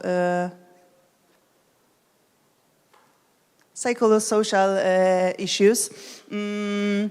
And they both social and individual, such as sense of agency, communication, teamwork, phone addiction, lack of interest, lack of passion, and they also have individual psychological issues, attention and concentration deficits, school difficulties, many kinds of disabilities or neurodivergence. Unfortunately, we also witnessed a huge increase in mental health problems because of COVID pandemic. So this two problems, low economic status and psychosocial problems. And then we have March 2022, and Vitomino encountered another difficulty, or maybe I can say a challenge. Due to Russian invasion of Ukraine, more than 50,000 refugees arrived to our city agglomeration, and many of them choose the district Vitomino as a place to stay. And when parents, mostly mothers, had to find new workplace in Poland, kids immediately had to adapt in new schools without language, without a culture, without friends, in completely different core curriculum, and usually struggle with kind of PTSD because of this refugee experience. And so based on these three main challenges we diagnosed, we knew that we had to find a matching solution, matching answers to help kids in Vitomino better. We don't have much influence to the economy status, but we can provide children free, open workshops, non-payment film classes, and we cooperate with both schools and some kind of youth support facilities to know their need better. And we can do all of this stuff because of the city support. Gdynia support us in this project. We are a new member of UNESCO network, but since last year we have a fund for film education projects. So we can use this kind of support, and so we can't deal with this economical problems of kids' parents, but we can cope with this psychosocial consequences of this status. So to tell you more, I'm gonna invite you to our workshop model through every step of this model. So first of all, when we organize our workshop with teenagers, we need to build a group trust. We spend a lot of time in the beginning of the process to know each other better and to integrate and to clearly define the goal. And for kids, the goal is making a movie together. We need a strong team, even if the members of the team is not so strong in the beginning and have some struggles. And when we have an integrated team, we go to I think one of the most important part of making movies. We need to find an idea for a film. And for us, the main thing is that we never enforce our participants to the topic of the film. We just can set a certain framework, like, okay, we want to do documentary movie, we want to make an animation, but that's the only restriction, and the rest is in a youth's hands. Participants work on their own ideas, they raise their own problems, refer to their observation, and you know, the main environment of our participants is school, so it's pretty clear that it's the best topic for them, school problems. And I want you to show you a kind of case study and a short piece of a movie, War for the Table. And we've been working with 20 years old students, and they had a problem in his class that the boys and girls didn't talk to each other. They were conflicted, they were unable to cooperate, and the main thing was that the boys don't want girls playing a table tennis with them. So let's see a small piece.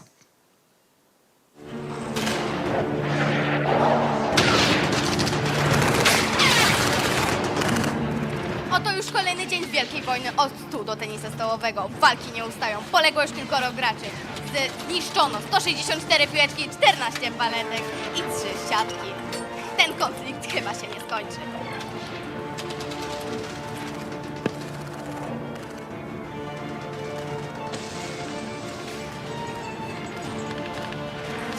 O co chodzi? O co ten cały konflikt? Chłopacy nie pozwalają nam w ogóle dojść do stołu. My też chcemy pograć w ping-ponga i potrenować chociaż trochę. Tak dalej nie może być. Dziewczyny słabo grają w ping-ponga, mają małą siłę i energię. Stół jest i był nasz, tak pozostanie.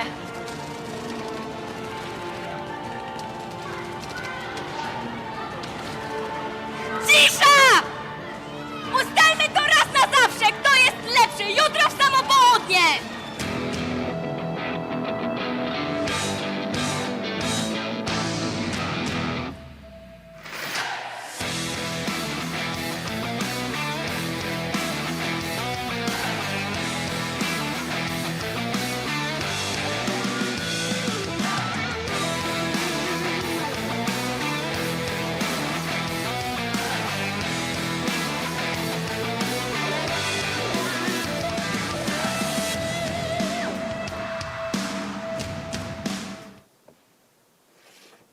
Okay, so you can see it's a simple story, but it shows that sometimes the existing situation in the group, in the class, can be inspiration to make a movie about. And in this situation, they can cope with those issues between boys and girls in the movie set, because they had to make a movie together. And of course, in the end, they cooperate, and everything went well. So brainstorming and looking for idea. It's for our participants, for our students. It's a moment to look around, to find their own voice. And you can be surprised about the topics they want to reach for, such as hobbies, relations, friendships, conflicts, addictions. For example, they made a movie about skater boy who lost his enthusiasm because of injury, which caused he lost followers on Instagram, so he lost also his enthusiasm to do what they love, what he loved, and the girl want to persuade him to get back to his passion.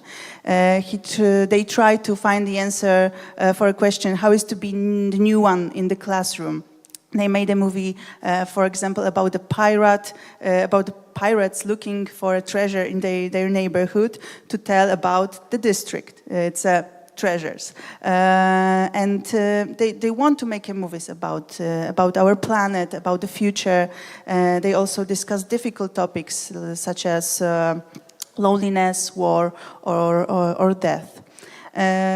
So when we have an idea for a movie, we have a team. Next step is to assign roles in a movie crew, and thanks to this integration first step, we know about individual predispositions of our students, and sometimes we can find the simple solutions, like the leader of a group he can be a great director. Analytical mind, they are great as a set manager, for example, or someone who likes to shine can be an actor, be a main character of a movie. But sometimes it's a little bit more tricky for us to assign the role, and we need to stop, as an educators, we need to stop thinking about their everyday social roles, their school roles, and we need to trust them and give them fresh start, new responsibilities, and that's the moment where our intuition and sometimes our risk to give them new responsibilities meets their courage, and then miracles happen in the group. And for me, this part is of the process is a part of big inclusion, because participants, they're all equal. They make a movie for the first time. They don't have any experience so far. So it gives them a safe space to make mistakes, to try new things without judging and laughing. And we, as the educators, can take into account both kids' strength and struggles to find the best roles. And I want to give you an example. If you have kids with some struggles in the group. And of course, it's our solutions. So if we have a kid with low self-esteem, we know that we have give them simple tasks. We need to be cautious. So, for example, in the movie set, they are great actors in episodes, in group scenes. Maybe not in the front of camera. They need positive reinforcements, they need individual evaluation, and they need to feel included in the group. Thanks to that. For example, sometimes you can have in a movie set with children someone with ODD. So they are often very, very active, very, very sharp kids. So it's good to give them responsible task, like for example they are responsible for props in the movie set, so they have a strong feeling of this responsibility. They are great as assistants to cameraman, to soundman, or sometimes they are happy to be stunts. I can say, for example, if an actor have to fall over, of course everything is under control, but they are happy to shine as in that role. And for example, if we have someone with autism spectrum, which is more and more common in the school groups. They are the best as a set managers, a clapper loader with their analytical mind. They are very helpful even for us adults to make a set more clear and more organized. So there's of course there are only 3 examples, but there are many solutions to include kids with some issues to the whole process. And this stage of pre-production is crucial because we need to prepare the team that it works organically. And they learn that they are co-responsible, that they have to make a movie together, and they must work together for a common goal. And then well-prepared team go to the film set. And the film set, the movie set is the most intense period for us. If you have any experience of being in a set, you know that's the best training for learning cooperation, problem solving, decision making, time and people management, and so they can learn many of soft skills in the movie set. They use professional and semi-professional equipment. They use cameras, gimbals, microphones, so they also can have those new technical skills because of that. And let's see how it looks like, more or less.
as you can see, there are cameramen. They use the equipment. They are directors. They are actors. But it's not only a movie set. It's also a great adventure for them because they can invite friends, family. Sometimes the students want us to go to their homes to make some shots, and for us, it's I think a bonding moment for a whole group. And then they are editing films in a small group, and they can feel this final touch, this feeling of creation. And the last part of the process for them is celebrating. We organize public screenings of the film. It's a time for pride, for celebration, and sometimes we are showing movies in cinema. Sometimes it's outdoor event, and they can also invite friends, family to show off. And young people take part in Q&A session, and it's a great tool to evaluate the whole process. And it's their time. It's a time of great emotion, pride and joy, and it's always like that. And finished films are posted in our website, domfilmowy.com, and they can be used as educational tools. Students and educators, teachers can discuss about our movies, and they can feel inspired by our stories. And every group is different, but the specific parts of that process stay the same. So that's how we can respond for these psychosocial problems we found in the district. And the third one was the challenges of immigration. Mostly I talk about this Ukrainian situation. And to tell you more, I will also want to show you a small case study. And the film called Nikita. And the film told the story of a boy who escaped from Ukraine because of the war. But Nikita's, our main character's story, is a combination of several stories. The three boys from Ukraine, they arrived to Poland few months ago, and firstly they didn't know the language. They felt cultural differences. They were exposed to intolerance, and these kids are in a high risk of anxiety. So we knew that. Maybe the best solution was to try to connect Polish and Ukrainian kids in one creative process, and we wanted to give. Of course, everything was under psychological control, and we want them to give these Ukrainian kids the space to tell their stories. But we also wanted to Polish kids and Polish teachers to have opportunity to hear that stories. And let's see also a small piece.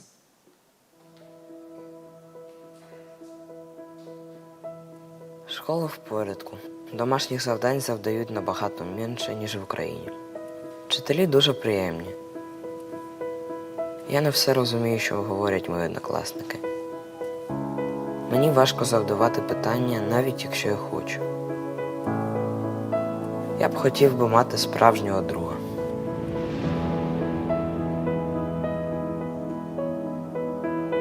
Я сумую за друзями з України. Один у Варшаві, інший в Італії.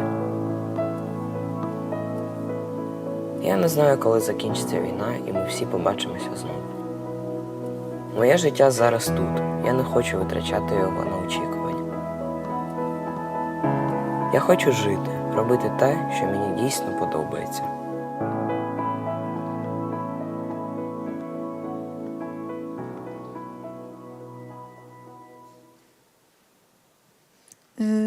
the Polish language and Ukrainian language is similar. He talked in Ukrainian language, and we made a Polish subtitles.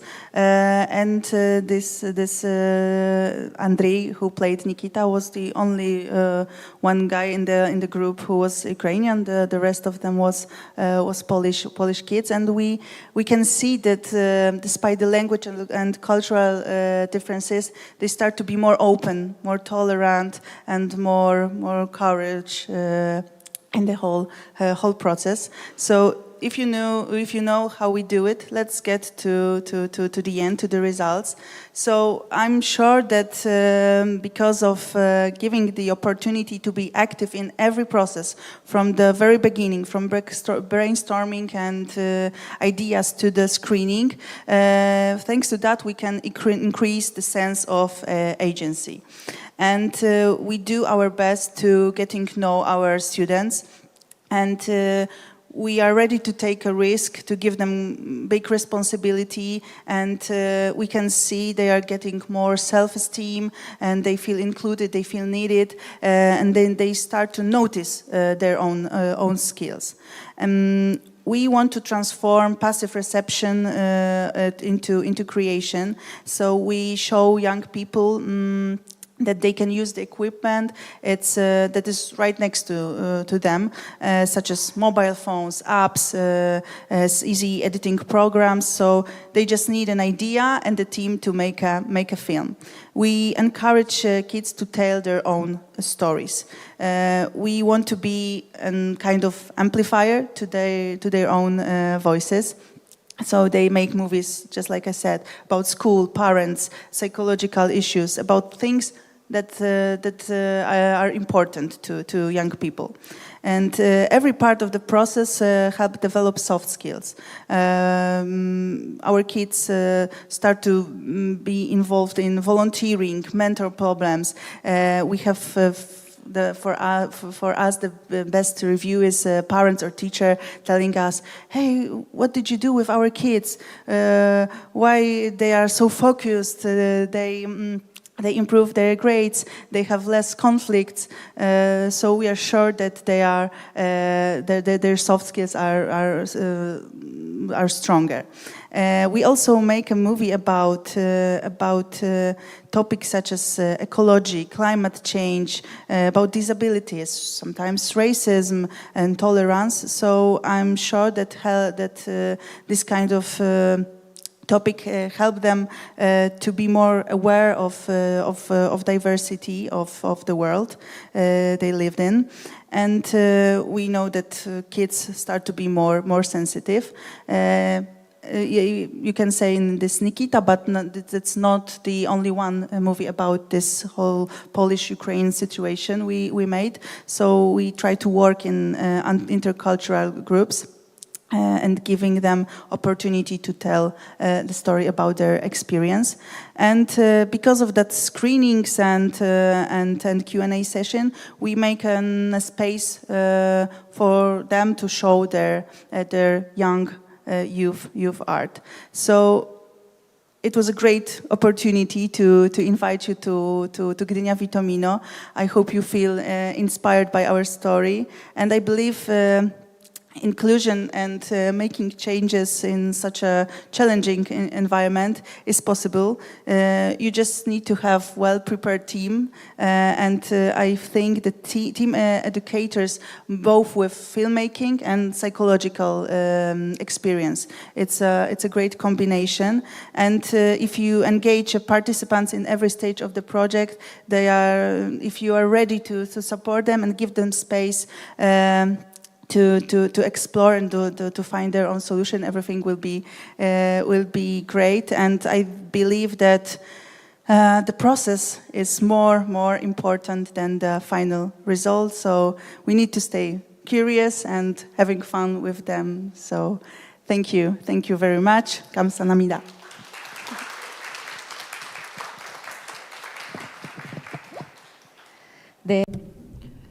Thank you for your presentation. This brings us to the end of all the 5 presentations, and thank you for coming to all the way to Busan and presenting us. Please give them a big round of applause again.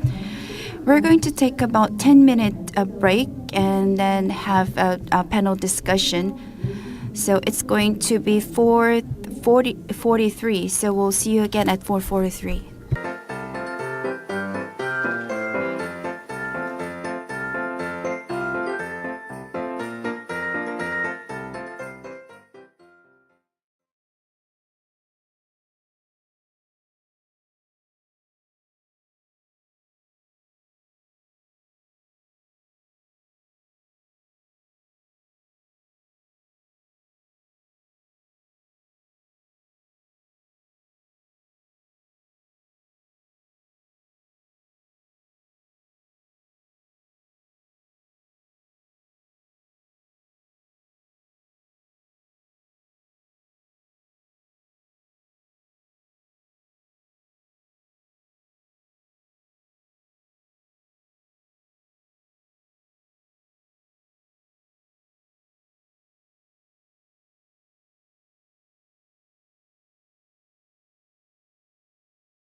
So we are now having the 2023 UNESCO Creative City of Film Busan International Forum, and this year's topic is practical directions to resolve cultural inequality. And we had 5 presentations, and for about the next 45 minutes, we're going to have a panel discussion. The session will be moderated by Professor Han Gun-soo of Gangwon National University and Chairman of the Advisory Committee of Korean National Commission for UNESCO. Thank you. I'll be moderating this session, and I am Han Gun-soo, professor at Gangwon National University. I am also chairman of Advisory Committee of Korean National Commission for UNESCO.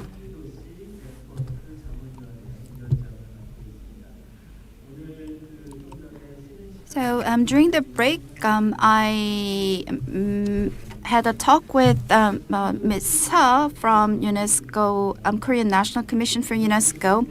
And if we go to Creative City of literature, I realize how many things can be discussed for literature. And if we go to a city of music, there are lots of topics for the music as well as in the films or in craftsmanship. So there are so many things that we can talk about. And with the presentations, I could learn what are the movies and what kind of things that movies or films can do. So we had 5 presentations today, and we could also hear various cases of the city, and the topics are very diverse as well. So as you were listening to the presentations, I believe the people from the floor may have lots of questions, I believe. So first of all, I'd like to open the floor for the Q&A. So if you have a question, please raise your hand and we'll get you a microphone so that you can ask questions. And we provide simultaneous interpretation, so the questions can be made either in Korean or English. Is there anyone who wants to ask a question? If you have a question, please raise your hand. 예, 여기 뒤에 남자분 계시는데요. 마이크 이쪽 기둥입니다. 예. 질문하시. So try to introduce yourself in one sentence and try to make the question as simple as possible so that we can give as many people as opportunities. I am Lee Sung-woo from KMI. Thank you for the presentations. And I could think of 2 words from the presentations. First, education, and the second is engagement. And the director from Khan talked about the education is very important in film industry, and the education is. So I would like to know how the film education is done in elementary school, middle school, and the high school. And about engagement, we could hear the cases from in Spain and Poland. And in order to engage the students more, we have to have higher rate of engagement. And when you discover their skills, how their skills are related to the educational system. And for MISCO, I believe sustainability of the program is very important. And so how can you achieve the sustainability in your projects or program? Those are the questions that I have. So you have 3 questions, and you ask the questions to 3 presenters. First question is for Maud from Khan, and the question is: you introduced to us your film education program. How are they done in each level of education, like in elementary school, middle school, and high school? And the second question goes to Paulina from Poland. And in order to engage your the students in your program, how do you engage or induce these students to engage in your program, and during the course of this education, if you discover any skills from them, how do you guide them to the additional education or further education? And the last question goes to Ms. Go. And how do you achieve sustainability in your project?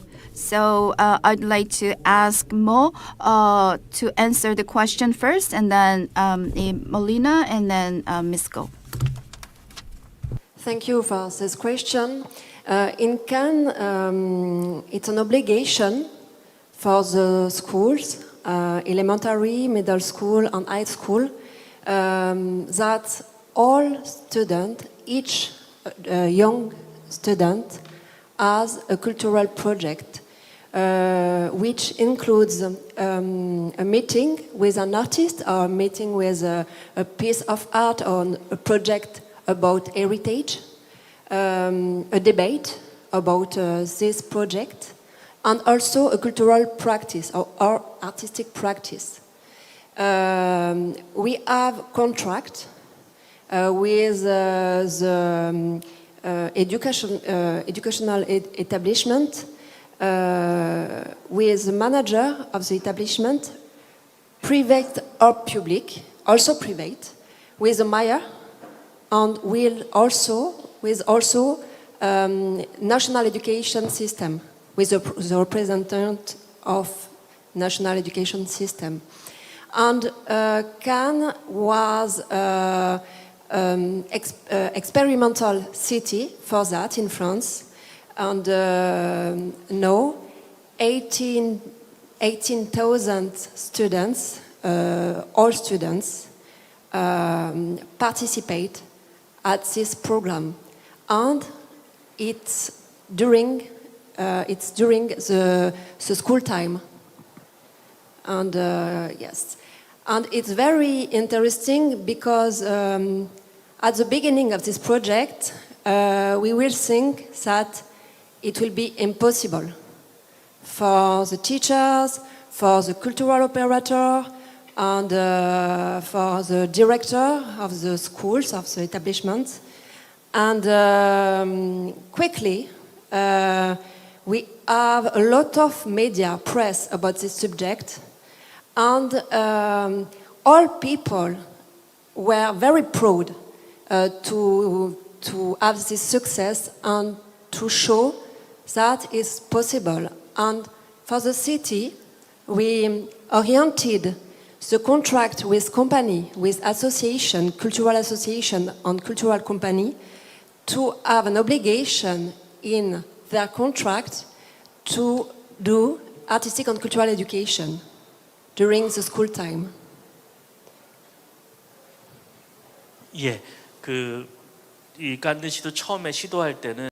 So when Con first tried this, you were thinking you're not really certain about the result, and the artist directors and the artist people could actively participate in this project, and the people from the city or the artists, you sign a contract with those people to include this artistic program in the regular school hours. 폴리나 답변해 주시면 감사하겠습니다. Yeah, as the practices of engage the young people to the whole process is most important for us, and I think it's not a big challenge to engage them if you go to them with interesting set of new things they can try, because. In public school in Poland, they don't have many opportunities to do projects. They are more focused to classic core curriculum. They have lessons. They don't have time. Teachers don't have time and don't have experience in art, in cultural project. So we, as a non-governmental organization, we go to school jump to their classes, and in the first days, as I said, we try to integrate the group, but we do it in a special way. We built a simple movie studio with them, so they can try many different roles. They can be for just a few minutes. They can be directors. They can stand in front of camera. They can use the camera. They can use the sound, lights. So they can, in this few first hours, they can feel. Of course, it's a small feeling, but they can feel every part of a film crew. So in the very beginning, they feel engaged because of the experience. We don't talk much. We show more to them. So it's. Of course, in the elementary school, there's a lot of difference than working in high school. In high school, children, youth, they are more independent, so we can give them more responsible tasks.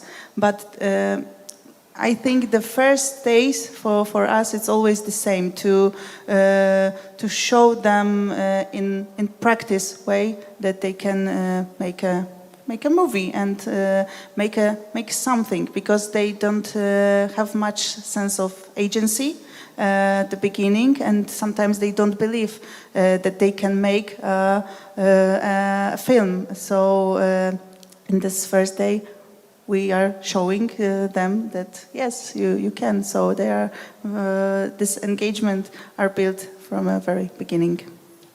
예, 감사합니다. 확실히 Thank you. As Mina mentioned, like let's say less, show more. Once, if you give an opportunity for children to see, then it really encourages students to be engaged. So in the public school, it's difficult to give some opportunity, but once we attract them, it will be successful later. To eliminate some kind of solidarity, we have conducted cultural activities. To continue those activities, I adopted 3 strategies. First, we need to make it as urban policies. So when we make our policies, those policies should be related to culture, urban regeneration. And so this kind of collaboration is required to deal with cultural inequalities and to make them as policies. For example, in Yeongdo, we have some kind of community care. Previously, we only include education and clinic. Healthcare, but now we include art and cultural activities in this community care. So by giving some opportunities for people who engage each other, arts activities plays a really important role. And we include cultural centers in these policies, and also include local artists in the policies. And second, spaces in our local communities play a really important role. If a public sector prepare this kind of a space, it takes at least 5 years from the beginning to the end. So instead of making this kind of a public space, we try to use a way to utilize some private spaces. So this kind of spaces turned into a community center or community spaces. And this spaces has its own power, because this spaces is the one where diversity exists and where the people can be understood each other. So I think using this kind of spaces as a community center is a second method. And third, I said people rarely changed, but once it changed, it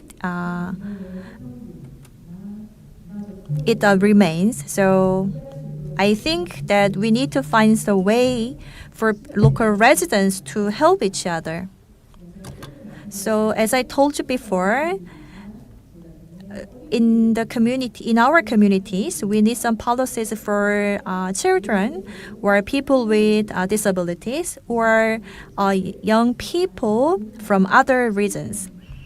So to help them, we need to set up some kind of private governance.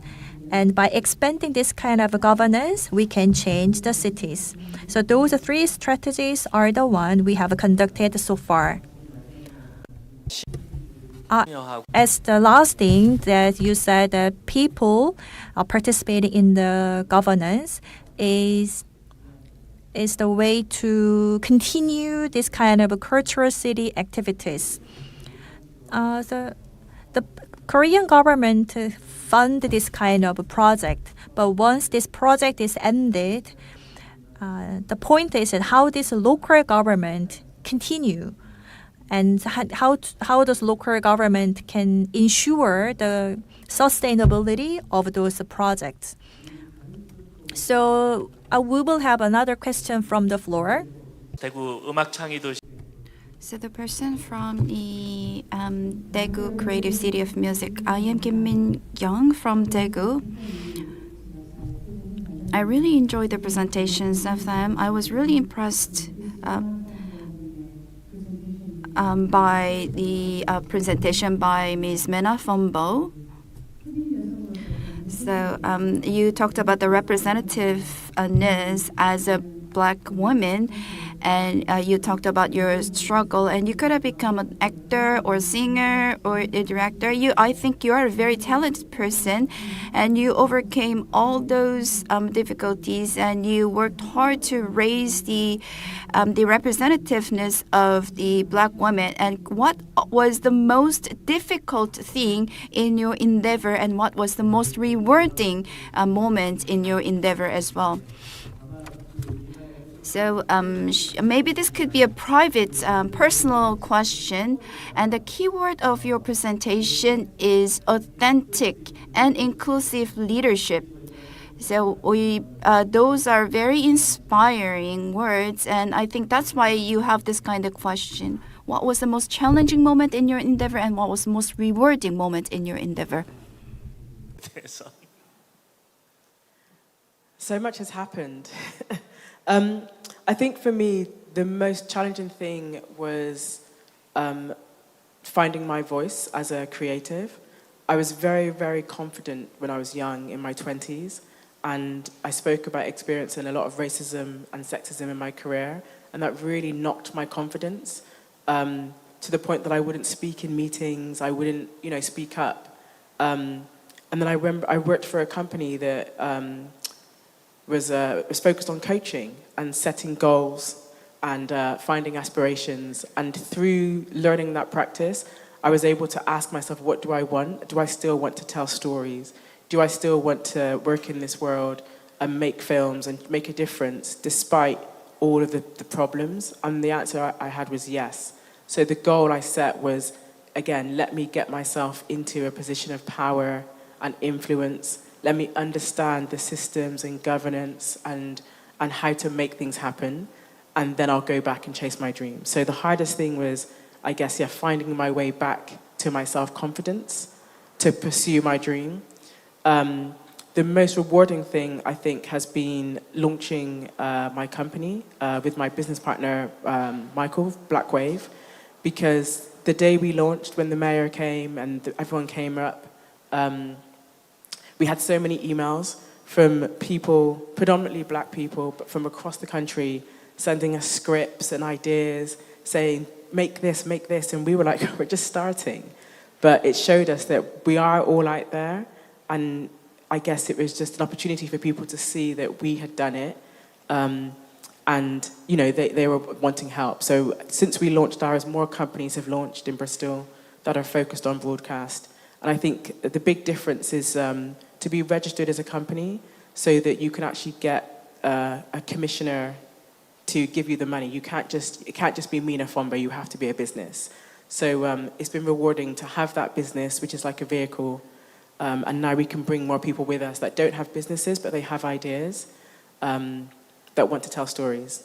I would also add that running a business is a nightmare, especially when you want to tell stories. But it gives us that power that we need to be able to get the money to tell the story. So it's hard work, but that would be the most rewarding, is being able to also support others and still see our own stories. 예, 감사합니다. 네, 혹시 다른 질문? Any other questions? 제가 뒤편에 있는 분들은 잘 안 보일 수 있으니까 손을 좀 들어서 표시해.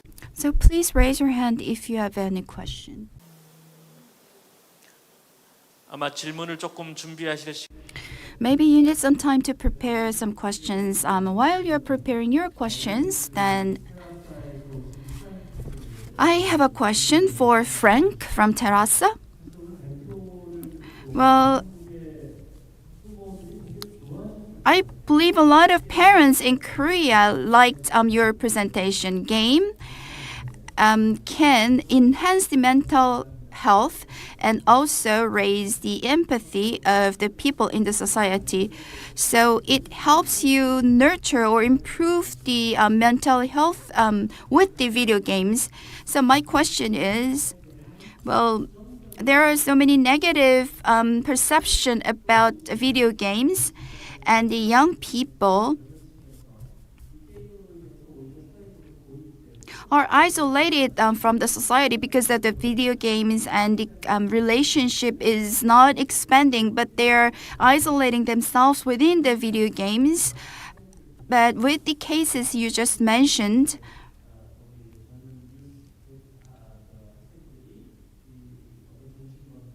did the young people show the positive results with your projects? Are there some concrete examples you can share with us regarding the positive achievements they made with the video games?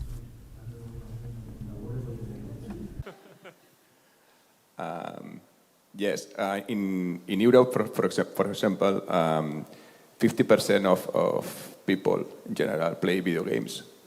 Of 50%, 45% of women play video games. Another type of video games, but play a lot of video games as well. And I think that 75 people less than 15 years play video games as well in Europe. And we try to promote the use of video games in a different way, okay? Because video games can help us to learn easily and to promote some topics that are serious, like, for example, mental health or violence prevention or whatever we want, okay? And I think that video games and virtual reality, for example, it's a powerful tool to achieve these goals, okay? To raise conscience about the problematic, about the society in general, okay? And some very important topics, okay?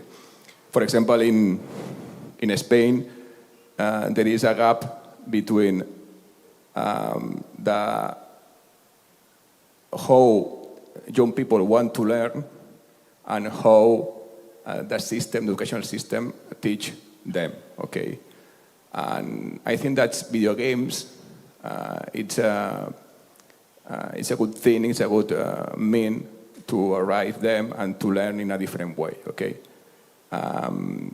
We try to show the positive things of video games, okay, and at the same time to raise awareness about topics that are very serious, and we have a lot of problems, for example, in Spain with violence, with mental health, and I think it's a good way, okay, because a lot of people play with video games, like video games, and we can promote serious things with these technologies and these tools. 예, 감사합니다. 혹시 Thank you. So, is there anybody who prepared a question? Please raise your hand if you have any question. So, still no one. So I have, because of the lightning, it's not easy to see people sitting in this side. So if anybody raise a hand in this side, please tell me. So while you are preparing a question, I have a question to a director mode from Kind. That is. So your presentation title is a social emancipation as an levers of social emancipation and economic development. And I think for as a lever for the economic development, you did not mention a lot. We heard a lot about how you train for the economic development, but I think that the concept of social emancipation is quite big. So, what is the cultural policies as a lever of social emancipation, and what is your experience about how to use this social emancipation as a lever? 영어로 할까요? Okay, thank you for this question. I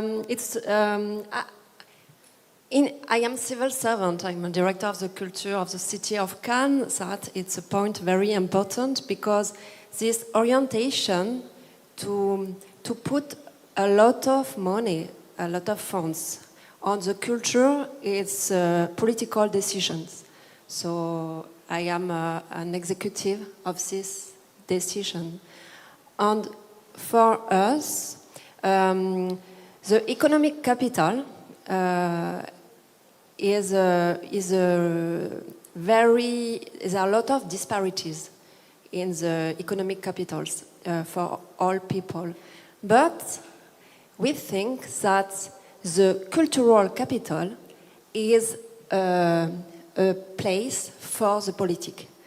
And it's politics, it's to the politics to think about the possibility for each person to have a cultural capital, and to wake up, I don't know, it's a good term, but to wake up the critical mind, yeah, and to have the proper abilities to change of social classes by the cultural.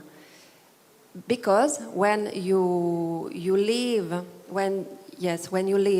in a family who have never go to the theater, to the cinema, to the museum, if during your school you don't go in cinema, you don't go to the museum, you don't go to see a piece of theater, I'm sure, personally, that you are not a lot of chance to enter in some sector, professional sector. So that's why, for us, the cultural politics is lever to have social emancipation. 사실 굉장히 오늘 대주제인. So we are now talking about how to resolve cultural inequality, and maybe there could be some inequality in accessibility, but in fact the key factor of the cultural policy was just mentioned. So the cultural policy shouldn't be just for economic values or the cultural industry, but the cultural policy should be executed to give accessibility to the families or the socially underprivileged to the culture and art. So by opening up the opportunities of culture and education at school. So her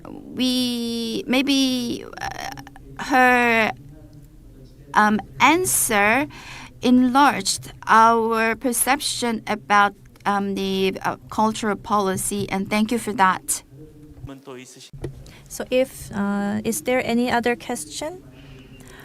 We have as many participants from creative city, so if you have any questions based on the facts, it will be fine. So please, anybody? Yeah. Can I do a question? I'd like to suggest that you can ask each other. Yeah, I'll give an opportunity. So maybe you listen to the colleagues' presentation first time. So you can ask each other, right? So 제가 이 발표자들에게도 서로 토론하고 질문할 수. So I give them. Possible, yeah. No, I would like to know if, what is the mood here about VR and video games applied, for example, for mental health or to generate empathy. If you use video games in this serious way, it's my question, because I want to know if. 혹시 뭐 여기 지금. If among participants, is there anybody who use a video game or XR in helping in the mental health for the youth? And do you have any advice or feedbacks? Area. So yeah. You know or no, not? Frank. Well, but in the game industry, but still in Korea, our debate is focused on some malfunction of the game influence for the young people. So the parents and the school teachers, they always worry about the bad influence by the game industry, the game programs. So the Korean government, they have certain rules. For example, I'm not sure they changed that rule or not, but in several years ago, for the youth people, they cannot access the game account after midnight. They have some time blocks. But it is the symbolic the policy of the Korean government. But because of that, many young people and the game lovers, they criticize the government. So we have some debate about that issues. So now I will give an opportunity. So yeah. I just on the VR, because I think we talked a lot about film, but TV, screen-based industries, and we were talking in the break about the future of screen-based industries and how important virtual reality and augmented reality will play. My comment, just from a UK perspective, I ran a retreat maybe 3 weeks ago for a group of black artists. And the focus of the retreat was to talk about the benefits and the impact of AI tools and new technology. And we had VR headsets. And I took them because I knew that most people in that room have never tried one. And the room is people from age 19 to people in their 50s. And so there's a section of society that are poets, writers, creatives that have so much to contribute in that VR space, but they don't have access to the kit yet because it's expensive. That said, Bristol is a huge tech city, and so the disparities of inequality around who has access and who doesn't is going to impact our city's journey. So I think there are lots of opportunities, and I think people will catch up. But I think at the moment, because I guess, where the institutions that have access to the tools, aren't as diverse as they should be, the access to those tools isn't there. But again, I'm trying to share.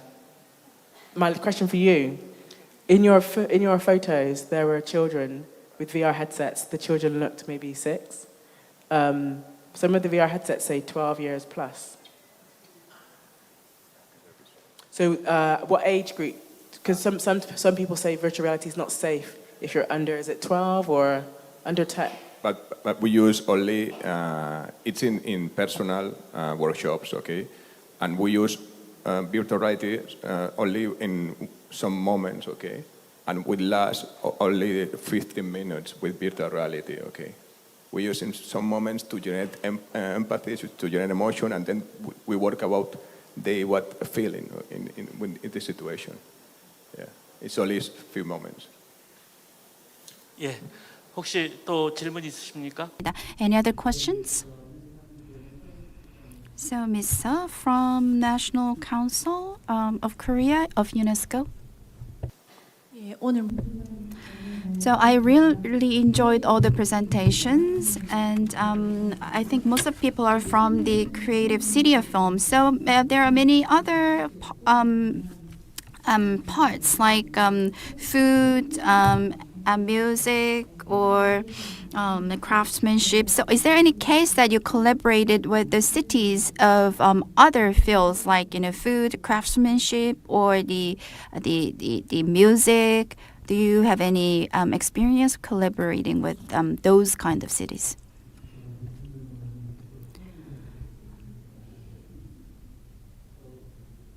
Do you understand the questions? Yeah, you don't need to say everybody, but if you know some case or if you have some experience, you can answer. So, is there anyone who wants to speak? Mo? With another creative city, in another sector of, yeah, okay. Yes, for my experience, we worked with Dakar in Senegal. And Dakar is a creative city about visual art, numeric arts. And the partnership was not only about the cinema, but more about the music, the gastronomy, and also the art. And we had a lot of exchange, artists exchange, but also know-how between cultural operator in Dakar and in Cannes. And it was very interesting. A lot of writers also. We support a project with two national schools, the National School of Theatre of Cannes and the International School of Dakar, which created 2 years ago. And this school would like to have some advice for the trainings and also to create a project with Cannes, and 6 students, Senegalese students and 6 students of Cannes, create a movie each other and also a piece of theater.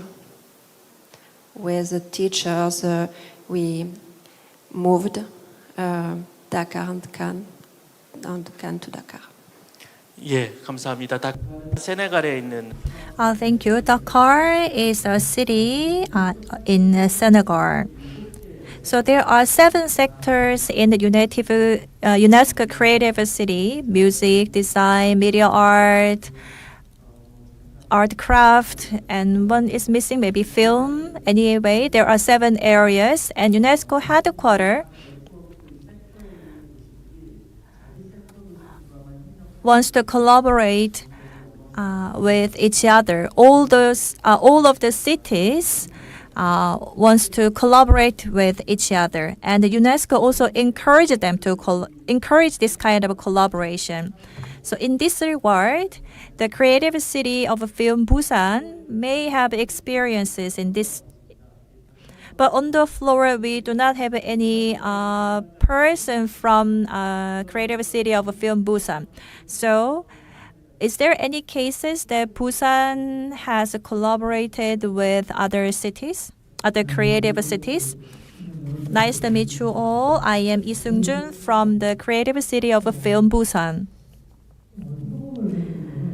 So first, our collaboration was conducted with Gwangju of Seoul with media art exchange exhibition. Most of the media art is about installation. So we met some media art artists and introduced them into the Gwangju Biennale. And artworks produced by those artists were displayed in the screens. So this kind of collaboration has been conducted. And in this hall, many of the materials are suitable for media art. For example, LED panels are installed, and those panels can be used for media art. And this hall itself, the space has its own complexity. So basically, the hall has a purpose for a cinematheque, but it can be a hall for a performance too. So we have some kind of hall only for performance with 800 seats. So we can combine the performance and film together. So this kind of method can be used for the collaboration or cooperation with other creative areas. So it is not related to the bureau, directly related to the Creative City of Film Busan Bureau, but Busan hosts a food film festival. So maybe I hope that in the future you can do some collaboration with the Creative City of Gastronomy. So is there any other question? We only have 4 minutes left. If you hesitate, you will miss your chance. So is there anybody? 있으신가요? 괜찮습니다. 네. My name is Choi Sang-won. I live in Busan, and my question is, when you do this kind of projects, how was your project received by the people, local people in the community? In order to enhance the acceptability of the residents there, I believe you have to promote your projects. So I'd like to know, how did you promote your projects to the residents so that you can raise their acceptability of your projects? So the question was that as you do engage in the projects like yours, it is very important to engage residents, and in order to that, you have to do the promotion. So is there any creative case of promoting your project to the residents? If not, then what is your, in a general method of promoting your projects?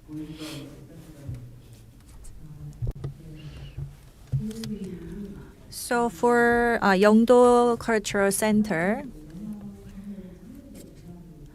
we have some broad view cultural projects related to the local communities. So we have some kind of a city branding project visually. So we use one line by connecting the young line. So it can be connected into as a one line. Yeongdo is an area when some Korean War, all the refugees were gathered, and there is a Yeongdo Bridge which has some significant meaning. So we make some dots in the square, and by connecting all the dots, it can be one line. And that is awarded in the 4 contest for the first time as city branding. So people in local, in this Yeongdo, can have some image explaining about the cultural cities, and people have more interest when we explain Yeongdo by using some visual image. When we use Hangul, we make some character by we create Yeongdo style character. When you download this style, you have to listen to the explanation about the cultural city of Yeongdo. Then you can download this character from that platform. And that platform last year, 700,000 downloads recorded. And from our center, 56,000 were downloaded, and this style was used for Hana Bank advertisement. So by using our own character style, it became very popular and really good for advertise our own city. We can use SNS, but we also can use some kind of product such as a character. So the identity of the character is the connectivity by connecting all the dots by using only one line. So Yeongdo is an area of connection and area of caring. That is the branding of Yeongdo. I will download this style today. So is there any cases you want to share from overseas? Of course, we talk about completely different scale. You have 5 million citizens, right?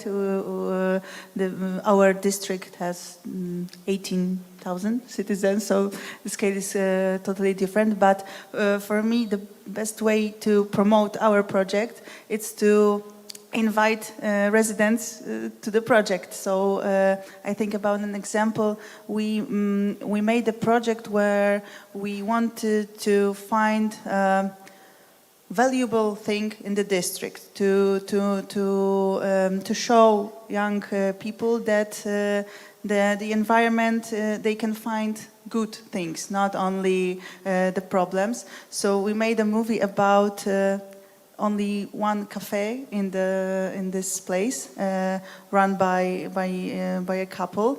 So we invite those people who run this cafe to the project. They were characters in the movie. It was not characters, but the hero of the movie because it was a documentary film.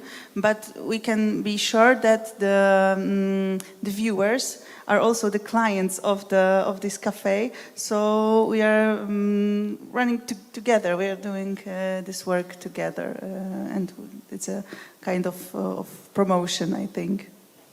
예, 감사합니다. 지금 제 앞에 있는 모니터. Thank you very much. The stopwatch on the screen has stopped. And the UNESCO Creative City Network is composed of 350 cities around the world in 7 sectors. And Busan is Creative City of Film. And most of the presenters are from the Creative City of Film. If we had more time, we could talk more about the vision of UNESCO Creative City Network. But due to time constraint, we are going to have to stop here. Going forward, I hope you will pay more attention to the activities of Busan as a UNESCO Creative City of Film. And this brings us to the end of today's discussion. Thank you very much. 네, 감사합니다. Thank you very much. It was really interesting panel discussion. Now we will have a group photo. All the relevant participants, please come up to the podium and we'll take a photo together.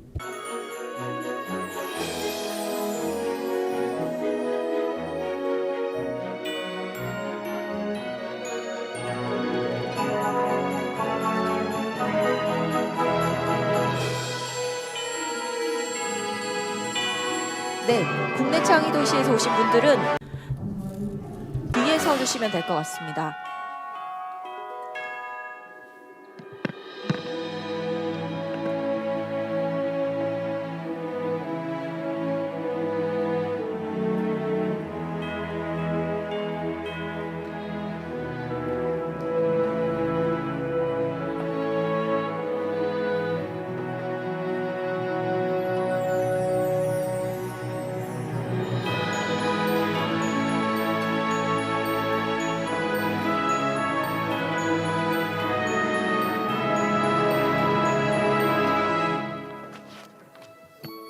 네, 지금까지 2023년 유네스코 So we have 2023 UNESCO Creative City of Film Busan International Forum. Thank you for your participation.